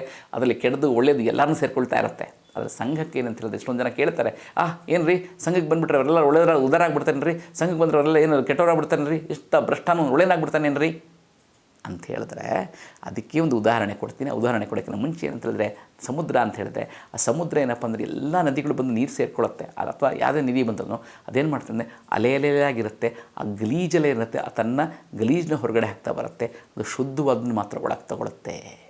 ಮತ್ತು ಇನ್ನೊಂದೇನೆಂದರೆ, ನದಿ ನೀರು ಸಿಹಿ, ಆದರೆ ಸಮುದ್ರ ನೀರು ಉಪ್ಪು ಏನಂತ ಹೇಳಿದ್ರೆ, ನಾವು ನಿಮಗೆಲ್ಲ ಹೆಣ್ಣುಮಕ್ಳಿಗೆ ಚೆನ್ನಾಗಿ ಗೊತ್ತಿರುತ್ತೆ. ನಾವೇನಾದರೂ ಒಂದು ಕೆಡಬಾರ್ದು ಅಂತ ಹೇಳಿದ್ರೆ, ಯಾವುದೊಂದು ತರಕಾರಿನೋ ಅಥವಾ ಯಾವುದೊಂದು ಉಪ್ಪಿನಕಾಯಿ ಮಾಡಬೇಕಿದ್ರೆ ಏನು ಮಾಡಬೇಕಂದ್ರೆ, ಕೆಡಬಾರ್ದು ಅಂದರೆ ಸುದೀರ್ಘವಾಗಿರಬೇಕಂದ್ರೆ ಉಪ್ಪು ಹಾಕಿರ್ತೀವಿ. ಉಪ್ಪು ಹಾಕಿಟ್ರೆ ಕೆಡೋದಿಲ್ಲ. ಸೊ ಉಪ್ಪು ರೋಗ ನಿರೋಧಕ. ಸೊ ಹಾಗಾಗಿ ಏನಂತ ಹೇಳಿದ್ರೆ, ಸಮುದ್ರದಿಂದ ಉಪ್ಪು ಏನು ಮಾಡುತ್ತೆ ಅಂತ ಹೇಳಿದ್ರೆ, ಆ ಉಪ್ಪು ಬೇರೆ ಯಾವುದನ್ನು ಕೆಟ್ಟದನ್ನು ಸೇರಿಸ್ಕೊಳ್ಳಲ್ಲ, ಹೊರಗಡೆ ತೆಗೆದು ಹಾಕತ್ತೆ. ಇದಕ್ಕೆ ತುಂಬ ಒಳ್ಳೆಯ ಉದಾಹರಣೆ ಅಂತ ಹೇಳಿದ್ರೆ, ನಮಗೆಲ್ಲರಿಗೂ ಗೊತ್ತಿರ್ಬೋದು, ಕರ್ನಾಟಕ ಕಂಡ ನರಹಂತಕ ಅಂತ ಹೇಳಿದ್ರೆ ವೀರಪ್ಪನ್. ಮೂಲತಃ ಆತ ತಮಿಳುನಾಡುವನಾದರೂ ಅವನ ಕಾರ್ಯಾಚರಣೆಗಳು ನರಹಂತಕತನ ಎಲ್ಲ ನಡೆದಿದ್ದು ಕರ್ನಾಟಕದಲ್ಲೇ. ಅದು ಚಾಮರಾಜನಗರದ ಆಸುಪಾಸುಗಳಲ್ಲೇ ಇತ್ತು. ಸುಮಾರು ಒಂದು 25-30 ವರ್ಷಗಳು, 3 ದಶಕಗಳ ಕಾಲ, 2-3 ದಶಕಗಳ ಕಾಲ ಆತ ದೊಡ್ಡದಾಗಿ ಎಲ್ಲ ಮಾಡದೇ ಇರಬಾರ್ದಂಥ ಕೆಲಸನೇ ಇಲ್ಲ. ಶ್ರೀಗಂಧ ಕಳ್ಳತನ ಮಾಡ್ತಾಯಿದ್ದ, ಮತ್ತು ದಂತಚೋರಾಗಿದ್ದ, ಈ ಥರ ಎಲ್ಲ ಇದ್ದ, ಮತ್ತೆಲ್ಲರನ್ನು ಲೂಟಿ ಮಾಡ್ತಾಯಿದ್ದ, ಹಳ್ಳಿಗಳು ನೋಡ್ತಿದ್ದ. ಅವನು ಹಿಡಿಯಕ್ಕೆ ಬಂದಿರೋಂಥ ಪೊಲೀಸರ ಮೇಲೆ ಅವಾಗವಾಗ ದಾಳಿ ಮಾಡ್ತಿದ್ದ. DFO ಶ್ರೀನಿವಾಸ್ ಅವ್ರನ್ನ ಕೊಂದಿದ್ದ. ಅದಲ್ಲದೆ ಸುಮಾರು ಪೊಲೀಸವ್ರನ್ನ ಹಿಡಿಯಕ್ಕೆ ಬಂದಾಗ ಇಡೀ ಪೊಲೀಸ್ ವ್ಯಾನ್ನೇ ಉಡಾಯಿಸಿದ್ದ. ಈ ಥರ ಮಾಡ್ತಾಯಿದ್ದ. ವರ್ನಟ ರಾಜ್ಕುಮಾರ್ ಅವ್ರನ್ನೂ ಅಪಹರಣ ಮಾಡಿದ್ದ. ಅಂಥ ವೀರಪ್ಪನ್ ಸತ್ತಾಗ ಅವನ ಮಗಳನ್ನ ಏನು ಮಾಡಿದ್ರು ಅಂತ ಹೇಳಿದ್ರೆ, ಆ ಮಗಳನ್ನು ಸಂಘ ಹೋಗಿ ಕರ್ಕೊಂಬಂತು. ಆ ಸಂಘ ತನ್ನ ಆಶ್ರಯದಲ್ಲಿ ಬೆಳೆಸ್ತು. ಸಾಮಾನ್ಯವಾಗಿ ಆ ದಂತಚೋರ ಹೇಳ್ತಾರಲ್ಲ, ಏನು ರೀ ಅವ್ರು ಬಂದುಬಿಟ್ರೆ ಹಿಂಗೆ ನೀವೆಲ್ಲ ಒಳ್ಳೆಯವರಾಗ್ಬಿಡ್ತಾರೇನ್ರಿ ಅಂತ ಹೇಳಿದ್ರೆ, ಯಾವಾಗಲೂ ಅಂತ ಹೇಳಿದ್ರೆ ಆ ಜೀನ್ಸಲ್ಲಿರುತ್ತೆ ಅವ್ರದ್ದೇನಂತ ಗುಣ. ಆದರೆ ಇಲ್ಲಿ ಒಂದು ಸತಿ ಬಂದಾಗ, ಇಲ್ಲಿ ಸಂಘದಕ್ಕೆ ಬಂದಾಗ, ಸಂಘದ ಆಶ್ರಯದಲ್ಲಿ ಬೆಳೆದಾಗ, ಆ ಹುಡುಗಿ ಸಾಧಾರಣವಾಗಿ ಬೇರೆ ಯಾವುದಾದ್ರು ಕ್ರಿಶ್ಚಿಯನ್ ಒಂದು ಯಾವುದಾದ್ರು ಇನ್ಸ್ಟಿಟ್ಯೂಟ್ ಸೇರ್ಕೊಂಡಿದ್ರೆ ಅಲ್ಲಿ ಹೋಗಿ ಆಕೆ ಒಂದು ನನ್ನ ಆಗ್ತಿದ್ಲು, ಅಥವಾ ಬೇರೆಯವ್ರದ್ದು ಯಾವುದೋ ಒಂದು ಮದ್ರಾಸಗಳಲ್ಲಿ ಸೇರ್ಕೊಂಡಿದ್ರೆ ಆಕೆ ಒಂದು ಹೋಗಿ ಕೊನೆಗೆ ಏನಾಗ್ತಿದ್ದು ಒಂದು ಮಕ್ಕಳನ್ನ ಹೇರೋ ಒಂದು ಮಿಷಿನ್ ಆಗಿರ್ತಿದ್ಲು. ಆದರೆ ಸಂಘಕ್ಕೆ ಬಂದಿದ್ದರಿಂದ ಆಕೆ ಒಂದು ಉತ್ತಮವಾದ ಶಿಕ್ಷಣ ಪಡೆದಲು, ಲಾಯರ್ ಆದಲು. ಇವತ್ತೇನಂತ ಹೇಳಿದ್ರೆ, ಸಮಾಜದಲ್ಲಿ ಯಾರು ದುಷ್ಟರಿದ್ದಾರೋ ಅವರಿಗೋಸ್ಕರ ಅವರ ವಿರುದ್ಧ ಹೋರಾಡ್ತಾ ಇದ್ದಾಳೆ. ಒಂದು ಕಾಲದಲ್ಲಿ ಆಕೆ ಒಬ್ಬ ದಂತಚೂರನ ಮಗಳು. ಆದರೆ ನಿಮಗೆ ಗಿಣಿಗತ್ತೆ ಗೊತ್ತಿದೆ, 2 ಗಿಣಿಗಳು ಹೊರಗಡೆ ಹೋದಾಗ ಒಂದು ಗಿಣಿ ಯಾವುದೋ ಒಬ್ಬ ರಾಜ ಹೋಗದಂತೆ, ಹೋಗಬೇಕಿದ್ರೆ ಒಂದು ಗಿಣಿ ಅಟ್ಟಿಸ್ಕೊಂಬಂದಂತೆ. ಆ ಗಿಣಿ ಹೋದಾಗ ಏನಂದರೆ, ಯಾವುದೋ ಒಂದು ಗಿಣಿ ಹೋದಾಗ ಅಲ್ಲಿ ಹೋಗಬೇಕಿದ್ರೆ ದಾರಿ ತಪ್ಪಿಸ್ಕೊಂಡ್ಬಿಟ್ಟಂತೆ. ದಾರಿ ತಪ್ಪಿಸ್ಕೊಂಡು ಹುಡ್ಕೊಂಡು ಹೋಗ್ತಾರೆ. ಯಾವುದೋ ಮನೆ ಕಾಣಿಸುತ್ತೆ, ಮನೆಗೆ ಹೋದ್ರೆ ಅದು ಬೇಟೆಗಾರನ ಮನೆ ಆಗಿತ್ತಂತೆ. ಅಲ್ಲಿ ಹೋಗಿದ ತಕ್ಷಣ ಒಂದು ಗಿಣಿ ಮಾತಾಡ್ತಿತ್ತಂತೆ. ಗಿಣಿ ನೋಡಿ ಹಿಡ್ಕೋ, ಕೊಲ್ಲು, ಒಂದು ಎಲ್ಲ ಕಿತ್ಕೋ ಅಂತ ಹೇಳ್ತಂತೆ. ರಾಜಂಗೆ ಭಯ ಆಗ್ಬಿಡ್ತಂತಾರೆ. ಗಿಣಿನೇ ಇಷ್ಟು ಕೆಡ್ದಾಗ ಮಾತಾಡ್ತಾರೆ, ಇದ್ರ ಮನೆಯಲ್ಲಿರೋರು ಇಷ್ಟು ಕೆಡ್ದಾಗಿರ್ಬೋದು ಅಂತ ಅಲ್ಲಿಂದ ಹೆದರ್ಕೊಂಡು ಇನ್ನೊಂದು ಕಡೆ ಹೋದಂತೆ. ಅಲ್ಲಿ ಹೋದಾಗ ಅಲ್ಲೊಂದು ಋಷಿಯಾಶ್ರಮ ಆಯ್ತಂತೆ. ಆ ಋಷಿಯಾಶ್ರಮದಲ್ಲಿ ಹೋದಾಗ ಅಲ್ಲೂ ಒಂದು ಗಿಣಿ ಇತ್ತು. ನಮಸ್ಕಾರ, ಬನ್ನಿ, ಆಯಾಸ ಆಯಿತಾ, ಕುಡಿಯೋಕ್ಕೆ ನೀರು ಕೊಡೋದಾ ಅಂತ ಕೇಳ್ತಂತೆ. ಆಗ ಅವ್ರಿಗೆ ಆಶ್ಚರ್ಯ ಬಿಡ್ತಾರೆ. ಒಂದು 5 ನಿಮಿಷ ಮುಂಚೆ ಇನ್ನೊಂದು ಗಿಣಿ ಅದು ಹಿಡಿದು ಕೊಲ್ಲಿರಿ ಅಂತ ಹೇಳ್ತಿತ್ತು. ಆದರೆ ಇದು ನೋಡಿದ್ರೆ ಇಷ್ಟು ಚೆನ್ನಾಗಿ ಮಾತಾಡ್ತೀನಿ ಅಂತ. ಆಗ ಗುರುಗಳ ಹತ್ರ ಕೇಳಿದಂತೆ, ಗುರುಗಳು ಇದೇನು ಆಶ್ಚರ್ಯ ಹೇಗೆಂದ. ಹೌದು ನಿಜ, ಅವೆರಡನ್ನೂ ಒಂದೇ ತಾಯಿ ಮಕ್ಕಳು, 2 ಒಟ್ಟೊಟ್ಟಿಗೆ ಹುಟ್ಟಿದಂಥ ಗಿಣಿಗಳು. ಆದರೆ ಒಂದು ಗಿಣಿ ಕಟಕನ ಮನೆಗೆ ಸೇರಿಕೊಳ್ತು, ಇನ್ನೊಂದು ಗಿಣಿ ಇಲ್ಲಿ ಬಂದು ನನ್ನ ಹತ್ರ ಸೇರಿಕೊಳ್ತು. ಕಟಕನ ಮನೆಯಲ್ಲಿರೋ ಕಟ್ಟಿಗೆ ಯಾವತ್ತೂ ಗಿಣಿ ಅದು ಕಟಕತನೇ ಕಲ್ತ್ಕೊಳ್ಳುತ್ತೆ. ನಮ್ಮಲ್ಲಿರೋದು ಒಳ್ಳೆಯ ಸಂಪ್ರದಾಯ ಮತ್ತು ಸದ್ಭಾವನೆ ಕಲ್ತ್ಕೊಳ್ಳುತ್ತೆ ಅಂತ. ಅದೇ ರೀತಿಯೇ ಕಟಕನ ಮಗಳಾಗಿದ್ರೂ ಆಕೆ ಒಳ್ಳೆಯ ಕಡೆ ಸಂಘದ ಬೆಳವಣಿಗೆಯಲ್ಲಿ ಬಂದು ಸಂಘದ ಕಡೆಗೆ ಸೇರಿಕೊಂಡ್ಳು. ಹಾಗಾಗಿ ಆಕೆ ಇವತ್ತು ಉತ್ತಮವಾದ ಪ್ರಜೆಯಾಗಿದ್ದಾಳೆ. ನೋಡಿ, ಸಂಘ ಅಂದರೆ ಎಷ್ಟು ಅಂತ ಹೇಳ್ತಾರೆ. ಮತ್ತು ಇನ್ನೊಂದು, ಅವರು ಸನ್ಮಾನ್ಯ ಕರ್ನಾಟಕದ ಮಂತ್ರಿಗಳು ಅವ್ರನ್ನ ಸೂಪರ್ CM ಅಂತ ಕರೀತಾರೆ. ಯಾಕೆಂತ ಹೇಳಿದ್ರೆ, ತನ್ನ ಇಲಾಖೆಯ ಬಿಟ್ಟು ಇನ್ನೆಲ್ಲ ಇಲಾಖೆದನ್ನು ಅವರೇ ಮಾಡ್ತಾರೆ. ತನ್ನ ಇಲಾಖೆದ ನಂತರ ಅವ್ರದ್ದೇ ತನ್ನ ಮನೆಯಲ್ಲೇ ತನ್ನ ತಟ್ಟೆಯಲ್ಲೇ ಹೆಗ್ಣ ಬಿದ್ದಿದೆ, ಬೇರೆಯವ್ರ ತಟ್ಟೆಯಲ್ಲಿ ಅವ್ರು ಹೋಗಿ ಅಲ್ಲಿ ನೊಣ ಬಿದ್ದಿರೋದಕ್ಕೆ ಹೋಗ್ತಾರೆ. ಅಂತಕ್ಕೆ ತನ್ನ ಕ್ಷೇತ್ರನೇ ಚೆನ್ನಾಗಿಲ್ಲ. ತನ್ನ ಕಲಬುರಗಿಯ ಕ್ಷೇತ್ರ ಇದೆಯಲ್ಲ, ಸುಮಾರು ಇವರ ಅಪ್ಪ ಮಕ್ಕಳನ್ನು ಸುಮಾರು ಒಂದು 3, 5, 6, 7 ದಶಕಗಳವರೆಗೂ ಆಡಿದ್ದಾರೆ. 6 ದಶಕಗಳಾದರೆ ಇವತ್ತು ಸಹ ಅತ್ಯಂತ ಹಿಂದುಳಿದ ಪ್ರದೇಶ ಅಂತ ನೋಡ್ಕೊಂಡಿದೆ. ಈ ಸತಿ SSLCಯಲ್ಲಿ ಬಂದ ಕಡೆಯ ಭಾಗ ಯಾವುದಪ್ಪ ಅಂತ ಹೇಳಿದ್ರೆ ಅವ್ರದ್ದೇ ಕ್ಷೇತ್ರ ಆಗಿತ್ತು ಅಂತ ಮನುಷ್ಯ. ಯಾಕೆಂತ ಹೇಳಿದ್ರೆ ಹೇಳದ್ನಲ್ಲ, ವಿದ್ಯೆ ಇರಬೇಕು ಅಂತ. ಸ್ವತಃನೇ ವಿದ್ಯೆನೇ ಇಲ್ಲ ನಮ್ಮಲ್ಲಿ. ಏನಂತ ಹೇಳಿದ್ರೆ ಬೇರೆ ಎಲ್ಲದಕ್ಕೂ ಕ್ವಾಲಿಫಿಕೇಷನ್ ಇದೆ. ಒಂದು ಯಾವುದನ್ನು ಡ್ರೈವರ್ ಕೆಲಸ ಮಾಡಬೇಕಂದ್ರೂ ಕ್ವಾಲಿಫಿಕೇಷನ್ ಇದೆ, ಯಾವುದಾದ್ರೂ ಪೊಲೀಸ್ ಕೆಲಸ ಮಾಡಬೇಕಂದ್ರೂ ಕ್ವಾಲಿಫಿಕೇಷನ್ ಇದೆ, ಕೊನೆಗೆ ನೀವು ಯಾವುದು ಬೇಡ, ನೀವು ವಾಚ್ಮನ್ ಆಗಬೇಕಂದ್ರೆ ಒಂದು ಕ್ವಾಲಿಫಿಕೇಷನ್ ಇದೆ. ಆದರೆ ದುರದೃಷ್ಟವಶಾತ್ತು ಇಲ್ಲಿ ಮಂತ್ರಿಗಿರಿ, ರಾಜಕಾರಣಿಗಳಿಗೆ ಮಂತ್ರಿಗಿರಿ ಅನ್ನೋ ಕ್ವಾಲಿಫಿಕೇಷನ್ ಇಲ್ಲ. ಹಾಗಾಗಿಯೇ ಇವತ್ತು ಏನಾಗಿದೆ ಅಂತ ಹೇಳಿದ್ರೆ PUC ಪಾಸ್ ಆಗದೇ ಇರೋಲ್ಲ ವಿದ್ಯಾಮಂತ್ರಿ ಆಗಿದ್ದಾರೆ, PUC ಪಾಸ್ ಆಗದೇ ಇರೋದು IT-BT ಆಗಿದ್ದಾರೆ.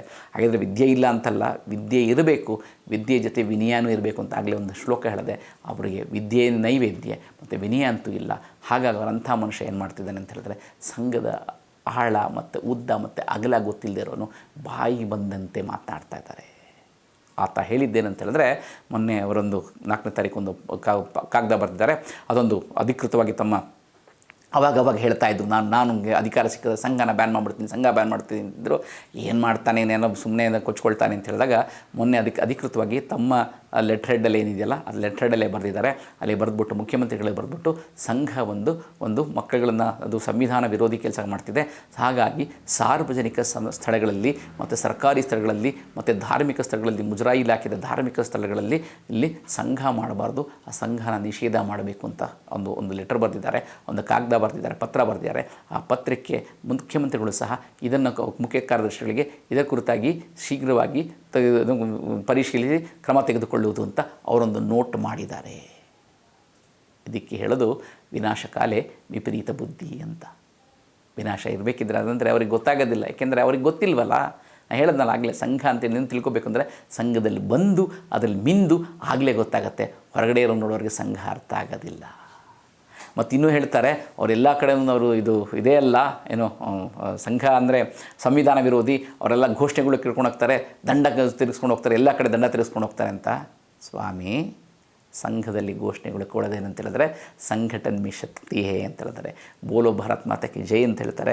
ಪ್ರಾರ್ಥನೆ ಆದಮೇಲೆ ನಮಸ್ತೆ ಸದಾ ವತ್ಸಲೆ ಮಾತೃಭೂಮಿಯಿಂದ ಶುರು ಆದಮೇಲೆ ಕಡೆಯಲ್ಲಿ ಮುಕ್ತಾಯ ಆಗೋದು ಅಂತ ಹೇಳಿದ್ರೆ ಭಾರತ್ ಮಾತಾ ಕಿ ಜೈ ಅಂತಾನೆ ಮುಕ್ತಾಯ ಆಗುತ್ತೆ. ಮತ್ತಲ್ಲಿ ಸಂಘಟನ್ ಮೇ ಶಕ್ತಿ ಅಂತಂದರೆ ಒಗ್ಗಟ್ಟಿನ ಬಲವಿದೆ. ಹರ ಹರ ಮಹಾದೇವ ಅಂತ ಹೇಳ್ತಾರೆ. ವೀರ ಶಿವಾಜಿ ಅಂಬಾಭವಾನಿ ಅಂತ ಸ್ವತಂತ್ರ ಹೋರಾಟಗಾರರು ಮತ್ತು ಕಿಚ್ಚಿನ ದೇಶಭಕ್ತಿ ಬರೋಂಥ ಘೋಷಣೆಗಳಿಗೆ ಕೂಗ್ತಾರೆ ಹೊರತು ಅಲ್ಲೆಲ್ಲೂ ವಿಧಾನಸೌಧದಲ್ಲಿ ನಿಮ್ಮೂರು ಕೂಗಿದ್ರಲ್ಲ, ಪಾಕಿಸ್ತಾನ್ ಜಿಂದಾಬಾದ್ ಅಂತ ಕೂಗಿದ್ರಲ್ಲ, ಆ ಪಾಕಿಸ್ತಾನ್ ಜಿಂದಾಬಾದ್ ಅಂತ ಕೂಗಿದ್ದಕ್ಕೂ ನೀವು ಇಲ್ಲ ಅವ್ರು ಹಾಗೆ ಕೂಗಲೇ ಇಲ್ಲ ಅಂತ ಹೇಳಿದ್ರಲ್ಲ. FSL ರಿಪೋರ್ಟ್ ಬರೋಕ್ಕಿಂತ ಮುಂಚೆನೇ ನಾನೇ ರಿಪೋರ್ಟ್ ತೊಗೊಂಡಿದ್ದೀನಿ ಅಂತ ಹೇಳಿದ್ರಲ್ಲ, ಅದೇ ಅಷ್ಟೇ. ಯಾಕೆಂದರೆ ನಿಮ್ಗೆ ಗೊತ್ತಿಲ್ಲ ಅಲ್ವಾ, ನಿಮ್ಮ ತಂದೆಯವರ ಏನು ಗುಲ್ಬರ್ಗದಲ್ಲಿ ಮನೆ ಇತ್ತಲ್ಲ, ಅದನ್ನು ಯಾರು ಹಾಳು ಮಾಡಿದ್ರು ಅಂತ ನಿಮ್ಗೇನಾದರೂ ಒಂದು ಸತಿ ಗೊತ್ತಿದ್ದರೆ, ಇತಿಹಾಸ ಗೊತ್ತಿದ್ದರೆ ನೀವು ಈ ರೀತಿ ಮಾತನಾಡ್ತಾ ಇರಲಿಲ್ಲ. ಸ್ವಲ್ಪ ಇತಿಹಾಸನ ಓದ್ಕೊಳ್ಬೇಕು ನೀವು. ಮತ್ತು ಇನ್ನು ಸಂಘದ ಬಗ್ಗೆ ಹೇಳಿದ್ರಿ, ಸಂಘದ ಬಂದರೆ ಸಾರ್ವಜನಿಕ ಸ್ಥಳಗಳಲ್ಲಿ ಮಾಡಬಾರ್ದು ಅಂತ. ಸ್ವಾಮಿ, ಸಾರ್ವಜನಿಕ ಸ್ಥಳ ಅಂತ ಹೇಳಿದ್ರೆ ಅದು ನಿಮ್ಮದಪ್ಪಂದು ಅಲ್ಲ, ಯಾರದೇ ಒಂದು ಪಕ್ಷದ್ದಲ್ಲ. ನೀವು ಅಧಿಕಾರ ಎಷ್ಟು ವರ್ಷ ಇರ್ತೀರಿ? 5 ವರ್ಷ ಇರ್ತೀರಿ. ಮುಂದಿನ 5 ವರ್ಷದ ನೀವು ಬರ್ತೀರಾ ಅನ್ನೋದು ನಿಮಗೆ ಗೊತ್ತಿಲ್ಲ. ಯಾಕೆಂತೇಳಿದ್ರೆ ಇಷ್ಟೆಲ್ಲ ಮಾತನಾಡ್ದಂಥ ಅಷ್ಟು ಮಾಡಿದ್ದೀನಿ ಇಷ್ಟು ಮಾಡಿದ್ದೀನಿ ಅಂತ ಹೇಳಿದ ನಿಮ್ಮ ಮುಖ್ಯಮಂತ್ರಿಗಳೇ ಚಾಮುಂಡೇಶ್ವರಿಲಿ ಸೋತು ಹೋಗಿದ್ದರು. ಅದು ಅಲ್ದಲ್ಲೇ ಅಲ್ಲಿ ಇದರಲ್ಲಿ ಗೆದ್ದಾಗಲೂ ಅಷ್ಟೇ, ಬದಾಮಿಲಿ ಗೆದ್ದಾಗಲೂ 1700 ಓಟಿಂದ ಅದು ಗೆದ್ದು ಕೂದಲಳೆ ಅಂತಿದ್ದ ಗೆದ್ದಿದ್ದರು. ಇನ್ನು ಹೋದ ಎಲೆಕ್ಷನಲ್ಲಿ ಎಲ್ಲಿ ನಿಲ್ಲಬೇಕು ಅಂತಲೇ ಗೊತ್ತಿರಲಿಲ್ಲ. ಅಲ್ಲಿ ನಿಲ್ತೀನಿ, ಕೋಲಾರಲ್ಲಿ ನಿಲ್ತೀನಿ, ಅಲ್ಲಿ ನಿಲ್ತೀನಿ ಅಂತ ಭಯ. ಆಮೇಲೆ 2 ಕ್ಷೇತ್ರದಲ್ಲಿ ನಿಲ್ತೀನಿ ಅಂದರು. ಕೊನೆಗೆ ತನ್ನ ಮಗನ್ನೇ ಪಕ್ಕಕ್ಕೆ ಇಟ್ಬಿಟ್ಟು ಅದೊಂದು ಸೇಫ್ ಕ್ಷೇತ್ರ ಅಂತ ಅಲ್ಲೂ ನಿಂತರು. ಅದರಲ್ಲೂ ಹೀಗೋ ಗೆದ್ದರೆ ಹೊರತು ನಾನು ಸರಿಯಾಗಿರಲಿಲ್ಲ. ಇನ್ನು ನೀವು ಅಷ್ಟೇ, ಇನ್ನು ನಿಮ್ಮ ತಂದೆ ಹೆಸರಲ್ಲದೆ ಇದ್ದರೂ ಜಿಲ್ಲಾ ಪಂಚಾಯತ್ ಚುನಾವಣೆಯಲ್ಲಿ ಗೆಲ್ಲಕ್ಕೆ ನಿಮ್ಗೆ ಆಗ್ತಾ ಇರಲಿಲ್ಲ. ತಂದೆ ಏನೋ ಮಾಡಿಟ್ಬಿಟ್ಟು ಹೋಗಿದ್ದಾರೆ, ಅದರಿಂದ ನೀವು ಗೆಲ್ತಾ ಇದ್ದೀರಿ. ಮತ್ತು ನಿಮ್ಗೆ ಇನ್ನೊಂದು ಜ್ಞಾಪಿಸ್ಬೇಕು ಅಂತ ಹೇಳಿದ್ರೆ 2002ನೇ ಇಸ್ವಿಲಿ ಬೆಂಗಳೂರಿನಲ್ಲಿ ಇವತ್ತೇನು ಮಾನ್ಯತಾ ಟೆಕ್ ಪಾರ್ಕ್ ಇದೆಯಲ್ಲ, ಅಲ್ಲಿ ಮಾನ್ಯತಾ ನಗರ ಅಂತ ಮಾಡಿದ್ರು, ಅಲ್ಲಿ ಸಮರ್ಥಾ ಸಂಗಮ ಅಂತ ಮಾಡಿದ್ರು. ಅವತ್ತು ಏನಂತ ಹೇಳಿದ್ರೆ ಪ್ರತಿ 20 ವರ್ಷಕ್ಕೊಂದು ಸತಿ ಆಗುತ್ತೆ. 1982ನೇ ಇಸ್ವಿಲಿ ಪ್ಯಾಲೇಸ್ ಗ್ರೌಂಡಲ್ಲೇ ಅರಮನೆ ಗ್ರೌಂಡಲ್ಲಾಗಿತ್ತು. ಅದಾದಮೇಲೆ ಅದು 20 ವರ್ಷ ಆದಮೇಲೆ 2002ನೇ ಇಸ್ವಿಲಿ ಇದರಲ್ಲಾಯಿತು, ಏನು ನಮ್ಮ ಮಾನ್ಯತಾ ಟೆಕ್ ಪಾರ್ಕ್ ಏನಿದೆಯಲ್ಲಿ ಅಲ್ಲಿ ಮಾನ್ಯತಾ ನಗರ ಅಂತ ಮಾಡಿತ್ತು. ಆಗ ಮಾಡಬೇಕಿದ್ರೆ ಸುಮಾರು ಅಂದರೆ ಇಡೀ ರಾಜ್ಯಾದ್ಯಂತ ಎಲ್ಲ ಸ್ವಯಂ ಸೇವಕರು ಸುಮಾರು 20,000ಕ್ಕಿಂತ ಹೆಚ್ಚು ಸ್ವಯಂ ಸೇವಕರು ಬಂದಿದ್ದರು. ಆ ಥರ ಸ್ವಯಂ ಸೇವಕರು ಬರಬೇಕಿದ್ರೆ ಆವಾಗ ನಿಮ್ಮ ತಂದೆಯವರೇ ಗೃಹ ಮಂತ್ರಿಗಳಾಗಿದ್ದರು. ಅಲ್ಲಿ 2 ಸತಿ ಸಂಘದ ಕೆಲಕ್ಕೆ ಬಂದು ಹೋಗಿದ್ದಾರೆ. ಅಲ್ಲಿ ಬರಬೇಕಿದ್ರೆ ಅಲ್ಲಿ ನೋಡಿ ಅಂತ ಹೊಗಳ್ಬಿಟ್ಟು ಹೋಗಿರೋಂಥ ಇದನ್ನು ಇವತ್ತೂ ಸಹ ಎಲ್ಲ ಕಡೆ ಸಾಮಾಜಿಕ ಜಾಲತಾಣಗಳಲ್ಲಿ ಓಡಾಡ್ತಾ ಇದೆ. ಅದನ್ನು ಒಂದು ಸ್ವಲ್ಪ ನೋಡಿ ಗೊತ್ತಾಗತ್ತೆ ನಿಮಗೆ. ಅಷ್ಟೇ ಯಾಕೆ ಸ್ವಾಮಿ, ಇದೇ 1932ನೇ ಇಸ್ವಿಲಿ ಸಂಘದಲ್ಲಿ ನಾಗಪುರಕ್ಕೆ ಮುಂಜಿಯವ್ರ ಜೊತೆ ಬಂದಿದ್ದಂಥ ಇವರು ಜಮ್ನಾಲಾಲ್ ಬಜಾಜ್ ಅವ್ರ ಜೊತೆ ಬಂದಿದ್ದಂಥ ಮಹಾತ್ಮ ಗಾಂಧಿಯವರು ಸಂಘದ ಅಲ್ಲಿ ITC ಅಂತಂದು ಶಿಬಿರ ನಡೀತಿತ್ತು. ಆ ಶಿಬಿರ ಬಂದಾಗ ನೋಡ್ತಂತೆ ಎಷ್ಟು ಎಲ್ಲ ಹುಡುಗರು ಎಲ್ಲ ಒಟ್ಟಿಗೆ ಆಟ ಆಡ್ತಿದ್ರಂತೆ. ಎಲ್ಲ ಆಟ ಆದಮೇಲೆ ಊಟದ ಸಮಯ ಬಂತದೆ. ಊಟದ ಸಮಯದಲ್ಲಿ ಎಲ್ಲರೂ ಸಾಲಾಗಿ ತಟ್ಟೆ ಹಾಕ್ಕೊಂಡು ಕೂತ್ಕೊಂಡ್ರಂತೆ. ಮಹಾತ್ಮ ಗಾಂಧಿಗೆ ಆಶ್ಚರ್ಯ ಆಗ್ಬಿಡ್ತದೆ, ಇಲ್ಲಿ ಎಷ್ಟು ಜನ ಹರಿಜನರಿದ್ದಾರೆ, ಎಷ್ಟು ಜನ ಬ್ರಾಹ್ಮಣರಿದ್ದಾರೆ ಅಂತ. ಇಲ್ಲ, ಇಲ್ಲಾರು ಹರಿಜನ ಬ್ರಾಹ್ಮಣರು ಅಂತ ಯಾರು ಇಲ್ಲ, ಎಲ್ಲರೂ ಇಲ್ಲಿ ಜಾತಿ ಅನ್ನೋದೇ ಇಲ್ಲ, ಇಲ್ಲೆಲ್ಲರೂ ಹಿಂದೂಗಳು ಅಂತ. ಇವ್ರಿಗೆ ಆಶ್ಚರ್ಯ ಆಗ್ಬಿಡ್ತಂತೆ. ಆಮೇಲೆ ಊಟ ಎಲ್ಲ ಆದಮೇಲೆ ಎಲ್ಲರೂ ಒಟ್ಟಿಗೆ ಸಹ ನಾವು ಹೋಗ್ತು ಅಂತ ಹೇಳಿದ್ರು. ಭೋಜನ ಮಂತ್ರ ಹೇಳಿದ್ರು, ಎಲ್ಲನೂ ಊಟ ಮಾಡಿದ್ರು. ಊಟ ಮಾಡಿದ್ಮೇಲೆ ಎಲ್ಲ ತಟ್ಟೆ ತೊಳೆದ್ಮೇಲೆ ಹೋಗಿ ಕೇಳಿದ್ರಂತೆ, ನೀನು ಯಾವ ಜಾತಿ, ನೀನು ಯಾವ ಜಾತಿ, ಯಾರು ಜಾತಿನೇ ಹೇಳಿಲ್ವಂತೆ, ಎಲ್ಲ ನಮ್ಮ ಹಿಂದೂಗಳು ಅಂತ ಹೇಳಿದ್ರಂತೆ. ಆಗ ಜಮ್ನಾಲಾಲ್ ಬಜಾರ್ ಅವರು ಹೇಳಂತೆ, ನಾವು ಮಾಡ್ತಾ ಇದ್ದೀವಿ, ಸುಮಾರು 50-60 ವರ್ಷಗಳಿಂದ ಸಂಘಟನೆ ಕಟ್ಟಿದ್ದೀವಿ, ಕಾಂಗ್ರೆಸ್ ಅಂತ ಕಟ್ಟಿದ್ದೀವಿ, ಆದರೆ ನಾವು ಸಾಧನೆ ಮಾಡೋಕ್ಕಾಗಿಲ್ಲ. ಇವರು ಕೇವಲ 8-10 ವರ್ಷಗಳಲ್ಲಿ ಇಷ್ಟು ಚೆನ್ನಾಗಿ ಮಾಡಿದಾರಲ್ಲ ಅಂತ ಮಹಾತ್ಮ ಗಾಂಧಿಯವ್ರ ಕೈಲಿ ಹೊಗಳಿಸ್ಕೊಂಡಿದ್ದಂಥದ್ದು ಸಂಘ. ಇನ್ನು ನಿಮ್ಮದೇ ಮೊದಲನೇ ಪ್ರಧಾನಮಂತ್ರಿಗಳಾದಂಥ ನೆಹರು ಅವರು ಸಹ 1962ನೇ ಇಸ್ವಿಲಿ ಏನು ಚೀನಾ ಮತ್ತು ಭಾರತ ಪಕ್ಕದ ಯುದ್ಧ, ಹಿಂದಿ ಚೀನಿ ಬಾಯಿ ಅಂತ ಇರಬೇಕಿದ್ರೆ ಕೊನೆಗೆ ಯುದ್ಧ ಆಯಿತು.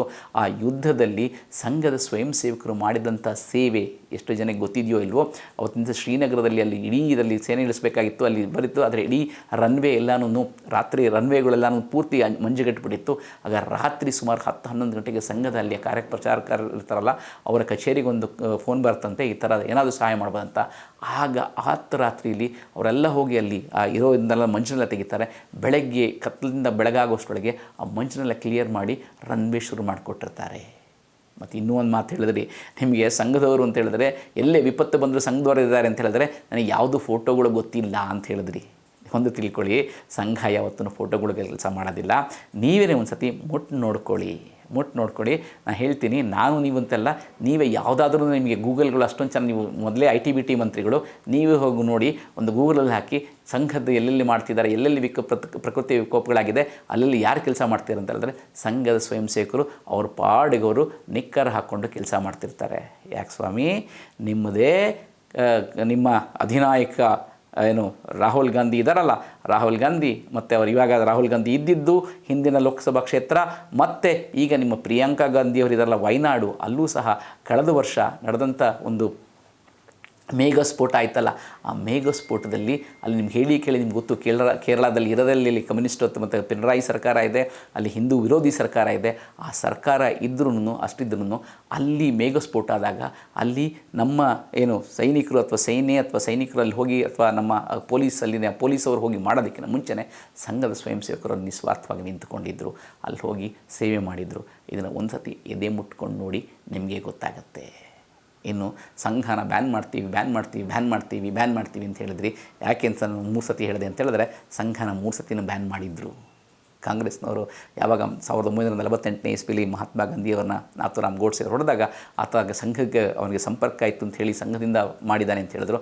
ಅದಾದಮೇಲೆ ಸಂಘ ಬೇರೆ ಯಾವುದೇ ಸಂಘಟನೆಗಳು ಥರ ಅದು ದೊಡ್ಡದಾಗಿ ಹೋರಾಟ ಮಾಡಲಿಲ್ಲ, ಏನು ಮಾಡಲಿಲ್ಲ. ತನ್ನ ಪಾಡ ತಾನು ಕಾನೂನಾತ್ಮಕವಾಗಿ ಅದು ನ್ಯಾಯಾಲಯದಲ್ಲಿ ಹೋರಾಯಿತು. ಅದಾದಮೇಲೆ ಸಂಘದ ಮೇಲೆ ನಿರ್ದೋಷಿ ಅಂತ ಗೊತ್ತಾಯಿತು, ಮತ್ತೆ ಸಂಘ ಶುರುವಾಯಿತು. ಅದಲ್ಲದೆ ಇದೇ ನಿಮ್ಮ ಅಧಿನಾಯಕಿ ಅಂದರೆ ನಿಮ್ಮ ಹೆಸರು ಇಟ್ಕೊಂಡಿದ್ರಲ್ಲ, ಪ್ರಿಯಾಂಕಾ ಅಂತ ಇಟ್ಕೊಂಡಿದ್ರಲ್ಲ, ಆ ಪ್ರಿಯಾಂಕ್ ಅವರ ಅಜ್ಜಿ ಇದ್ಲಲ್ಲ ಅಂದರೆ ಇಂದಿರಾ ಗಾಂಧಿ, ಆ ಇಂದಿರಾ ಗಾಂಧಿನೂ 1975ನೇ ಇಸ್ವಿಲಿ 25-27 ನೀವು ಇಲ್ಲಿ ತೊಗೊಂಡು ಬಂದ್ರಲ್ಲ, ಎಮರ್ಜೆನ್ಸಿ ತೊಗೊಂಡ್ರಲ್ಲ, ಆವಾಗಲೂ ಸಹ ಸಂಘದ ಮೇಲೆ ನಿಷೇಧ ಆಗಿತ್ತು. ಅದಾದಮೇಲೆ ಎಮರ್ಜೆನ್ಸಿ ಆದಮೇಲೆ ಮತ್ತೆ ನ್ಯಾಯಾಲಯದಲ್ಲೆಲ್ಲನೂ ಹೋರಾಡಿದ ಮೇಲೆ ತಿರ್ಗಾ ಅಲ್ಲಿಂದ ಸಂಘ ಹೊರಗಡೆ ಬಂತು, ಸಂಘದ ಮೇಲೆ ಬ್ಯಾನ್ ಆಯಿತು. ಮತ್ತು 1992ನೇ ಇಸ್ವಿಲಿ ಇಡೀ ದೇಶದಲ್ಲಿ ಒಂದು ದೊಡ್ಡ ಕ್ಷಿಪ್ರವಾಕ್ಷಾಂತಿ ಥರ ನಡೆಯಿತು. ಅಂದರೆ ಹಿಂದೂಗಳೆಲ್ಲ ಒಗ್ಗಟ್ಟಾಗಿ ತಮ್ಮ ದಾಸ್ಯದ ಸಂಕೇತ ಅಂತಿದ್ದಂಥ ಆ ಬಾಬರಿ ಮಸೀದಿನ ಕುಟ್ಟಿ ಪುಡಿ ಮಾಡಿ ಹಾಕಿದ್ರು. ಆಗಲೂ ಸಹ ಸಂಘದ ಮೇಲೆ ನಿಷೇಧ ಆಯಿತು. ಅದಾದಮೇಲೂ ಸಹ ಸಂಘ ಮತ್ತೆ ಕಾನೂನಿನ ಯಾವತ್ತೂ ಕೈಗೆಟ್ಕೊಳ್ಳಿಲ್ಲ. ಅವರೇನು ಮಾಡಿದ್ರು ಅಂತ ಹೇಳಿದ್ರೆ, ಎಲ್ಲೋ ಹೋಗಿ ಯಾವುದೋ ಒಂದು ಸಣ್ಣ ಸ್ಲೋಗನ್ ಬರೆದಿದ್ದಕ್ಕೋಸ್ಕರ, ಅಥವಾ ಎಲ್ಲೋ ಒಂದು ವಾಟ್ಸಪ್ ಅಥವಾ ಫೇಸ್ಬುಕ್ಕಲ್ಲಿ ಹಾಕಿದ್ದಕ್ಕೋಸ್ಕರ ಹೋಗಿ ಶಾಸಕರ ಮನೆಗೆ ಹೋಗಿ ಸುಟ್ಟಾಕಲಿಲ್ಲ, ಅಥವಾ ಪೊಲೀಸ್ ಜೀಪ್ಗಳನ್ನ ಸುಟ್ಟಾಕಲಿಲ್ಲ, ಅಥವಾ ಪೊಲೀಸ್ ಠಾಣೆಗಳನ್ನು ಹೋಗಿ ಪೊಲೀಸ್ ಮೇಲೆ ಹೊಡೆದಾಕಲಿಲ್ಲ, ಅಥವಾ ಯಾರೋ ಒಬ್ಬ ಏನೋ ಬರ್ದ ಅಂತ ಹೋಗಿ ಪೊಲೀಸ್ ಸ್ಟೇಷನಲ್ಲಿ ಹೊಡೆದಾಕಲಿಲ್ಲ, ಆ ಥರ ಏನೂ ಮಾಡಲಿಲ್ಲ. ಸಂಘ ತನ್ನ ಪಾಡಿಗೆ ತಾನು ನ್ಯಾಯಯುತವಾಗಿ ಹೋರಾಡಿತು. ಅದಾದಮೇಲೆ ಏನು ತನ್ನ ಬ್ಯಾನ್ ಹಾಕಿದ್ದು ತಪ್ಪು ಅಂತ ಜನನೇ, ಅವರೇ ನ್ಯಾಯಾಲಯನೇ ಅದನ್ನು ಹೊರಗಡೆ ಬಂತು. ಹೀಗೆ ನಮಗೆ ಗೊತ್ತಿರಬೇಕು, ರಾವಣನಿಂದ ಬಿಡಿಸ್ಕೊಂಡು ಹೋಗಬೇಕಿದ್ರೆ, ಅಯ್ಯೋ ಇವಳು ಇಷ್ಟೊತ್ತವರೆಗೂ ಇದರಲ್ಲ, ಏನು ಮಾಡೋದು, ಹೇಗೆ ಕರ್ಕೊಂಡು ಹೋಗೋದು ಅಂತ ಹೇಳಿದಾಗ ಆಕೆ ಅಗ್ನಿ ಪರೀಕ್ಷೆಗೆ ಹೋಗ್ತಾಳೆ. ಅಗ್ನಿ ಪರೀಕ್ಷೆ ಅಂದರೆ ನಮಗೆಲ್ಲ ಗೊತ್ತಿರ್ಬೋದು. ಅಗ್ನಿದೇವ ಅಂತ ಹೇಳಿದ್ರೆ ಇಡೀ ಪ್ರಪಂಚದಲ್ಲಿ ಯಾವುದಾದ್ರೂ ಒಂದು ಅತ್ಯಂತ ಶುದ್ಧತೆ ಇದೆ ಅಂತ ಹೇಳಿದ್ರೆ ಅದು ಅಗ್ನಿದೇವ. ಯಾಕೆಂದರೆ ಅಗ್ನಿ ಇಲ್ಲ ಅಂದರೆ ಕೆಟ್ಟದನ್ನೆಲ್ಲ ಸುಟ್ಟು ಹಾಕ್ಬಿಡ್ತಾನೆ. ಆಗ ಅಲ್ಲೋಗಿ ಅಗ್ನಿದೇವನಲ್ಲಿ ಮುಂದೆ ನಿಂತ್ಕೊಂಡು ಸೀತಾದೇವಿ ಅಗ್ನಿಕುಂಡಲ್ಲಿ ಕೂತ್ಕೊಳ್ತಾಳೆ. ಆಗ ಅಗ್ನಿ ಏನು ಮಾಡುತ್ತೆ ಅಂತ ಹೇಳಿದ್ರೆ ಕರ್ಕೊಂಬಂದು ಹೊರಗಡೆ ಬಿಡ್ತಾನೆ. ಅಂದರೆ ಇವಳು ಅತ್ಯಂತ ಪರಿಶುದ್ಧಳು ಅಂತ. ಸೊ ಆ ಥರ ಲಿಟ್ಮಸ್ ಟೆಸ್ಟ್ ಅಂತ ಹೇಳ್ತಾರೆ, ಅಗ್ನಿ ಪರೀಕ್ಷೆ ಅಂತ ಹೇಳ್ತೀವಲ್ಲ, ಆ ಅಗ್ನಿ ಪರೀಕ್ಷೆನ 3 ಬಾರಿ ಅದು ದಾಟಿಕೊಂಡು ಬಂದಿದೆ. ಅಷ್ಟೆಲ್ಲ ಆಗಲಿಲ್ಲ, ಇಂದಿರಾ ಗಾಂಧಿ ನೆಹರು ಕೈಲಾಗಲಿಲ್ಲ, ಇಂದಿರಾ ಗಾಂಧಿ ಕೈಲಾಗಲಿಲ್ಲ, ರಾಹುಲ್ ಗಾಂಧಿ ಕೈಲಾಗಲಿಲ್ಲ, ನರಸಿಂಹರಾವ್ ಕಾಲಾಗಲಿಲ್ಲ ಅಂತ ಹೇಳಿದ್ರೆ ನಿನ್ನಂಥ ತೋಲಾಂಡಿ ನಾಯಕ ಏನು ಮಾಡ್ತಾರೆ ಅಂತ ತೋರಿಸಿ ನೋಡೋಣ. ಮತ್ತು ಇವಾಗಲೂ ಅಷ್ಟೇ ಸಂಘ ನೀವೇನೋ ಹೇಳ್ತೀನಿ ತಿಳಿದ್ರೆ ಸಂಘದ ಕಡೆಯಿಂದ ಯಾವುದೇ ರೀತಿಯಾದ ನಿಮಗೊಂದು ಪ್ರತಿಭಟನೆ ಬರೋದಿಲ್ಲ. ಸಂಘದ ಅಧಿಕೃತವಾದ ಯಾರೇ ಪದಾಧಿಕಾರಿಗಳಾಗಲಿ ಯಾರೇ ಅವರಲ್ಲಿ ಇದ್ರ ಬಗ್ಗೆ ಏನೂ ಮಾತಾಡಲ್ಲ. ಯಾಕೆಂತೇಳಿದ್ರೆ ಆಗಲೇ ಹೇಳಿದೆ, ಅವ್ರಿಗೆ ಗೊತ್ತು ಸಂಘ ಅನ್ನೋದೊಂದು ದೊಡ್ಡದಾದ ಗಜಗಾಂಭೀರ್ಯ. ಸಂಘ ಪಾಡಿಗೆ ಸಂಘ ಹೋಗ್ತಿರುತ್ತೆ, ನಾಯಿ ಪಾಡಿಗೆ ನಾಯಿ ಬೊಗಳ್ತಾ ಇರುತ್ತೆ, ಅಷ್ಟೇ ಜನ ಆಚ ಅಂತ ಹೊರಗಡೆ ಹಾಕ್ತಾರೆ ಅಂತ ಅದಕ್ಕೆ ಚೆನ್ನಾಗಿ ಗೊತ್ತಿದೆ. ಮತ್ತು ನೀವು ಇನ್ನೊಂದು ತಿಳ್ಕೊಳ್ಳಿ, ಯಾವುದಾದ್ರೂ ಸಂಘಟನೆಗಳು ನೀವೇ ನಿಮ್ಮಲ್ಲೇ ಗೊತ್ತಿರೋದಿಲ್ಲ, ನಿಮ್ಮ ಬ್ರದರ್ಸ್ ಅಂತ ಬ್ರದರ್ಹುಡ್ ಸಂಘಟನೆಗಳಿದೆಯಲ್ಲ, ಆ ಸಂಘಟನೆಗಳೆಲ್ಲನೂ ಏನು ಮಾಡ್ತವೆ, ಒಂದು ಸಂಘಟನೆನ ಅಲ್ಲಿ ಬ್ಯಾನ್ ಮಾಡ್ತು ಅಂತ ಹೇಳಿದ್ರೆ ಅದು ಮತ್ತೊಂದು ಹೆಸರಿಂದ ಬರುತ್ತೆ, ಮತ್ತೊಂದು ಹೆಸರಲ್ಲಿ ಅದೇ ರೀತಿಯ ಸಮಾಜ ವಿರೋಧಿ ಕೃತ್ಯಗಳನ್ನೇ ಮಾಡುತ್ತೆ. ಆದರೆ ಇಲ್ಲಿ ಸಂಘ ಯಾವತ್ತೂ ತನ್ನ ಧೋರಣೆಗಳನ್ನು ಬದಲಾಯಿಸಲಿಲ್ಲ, ತನ್ನ ಧ್ಯೇಯೋದ್ದೇಶಗಳನ್ನು ಬದಲಾಯಿಸಲಿಲ್ಲ, ತನ್ನ ಹೆಸರನ್ನು ಬದಲಾಯಿಸ್ಕೊಳ್ಳಿಲ್ಲ. ಸಂಘ ಕಳೆದ 100 ವರ್ಷಗಳಿಂದಲೂ ರಾಷ್ಟ್ರೀಯ ಸ್ವಯಂ ಸೇವಕ ಸಂಘವಾಗಿ ಉಳಿದಿದೆ ಅಂತ ಹೇಳಿದ್ರೆ ಅದರದ್ದು ನೇರ ದಿಟ್ಟ ನಿರಂತರ ಅಂತೇನು ಹೇಳ್ತೀವಿ, ಅದು ಹಾಗೆ ಉಳ್ಕೊಂಡಿದೆ. ಸೊ ಹಾಗಾಗಿ ಸಂಘನ ಮತ್ತು ನೋಡಿ, ನಿಮಗೆ ಹೇಳಿ ನಿಮಗೂ ವ್ಯತ್ಯಾಸ ಅಂತ ಕೇಳಿದ್ರಿ.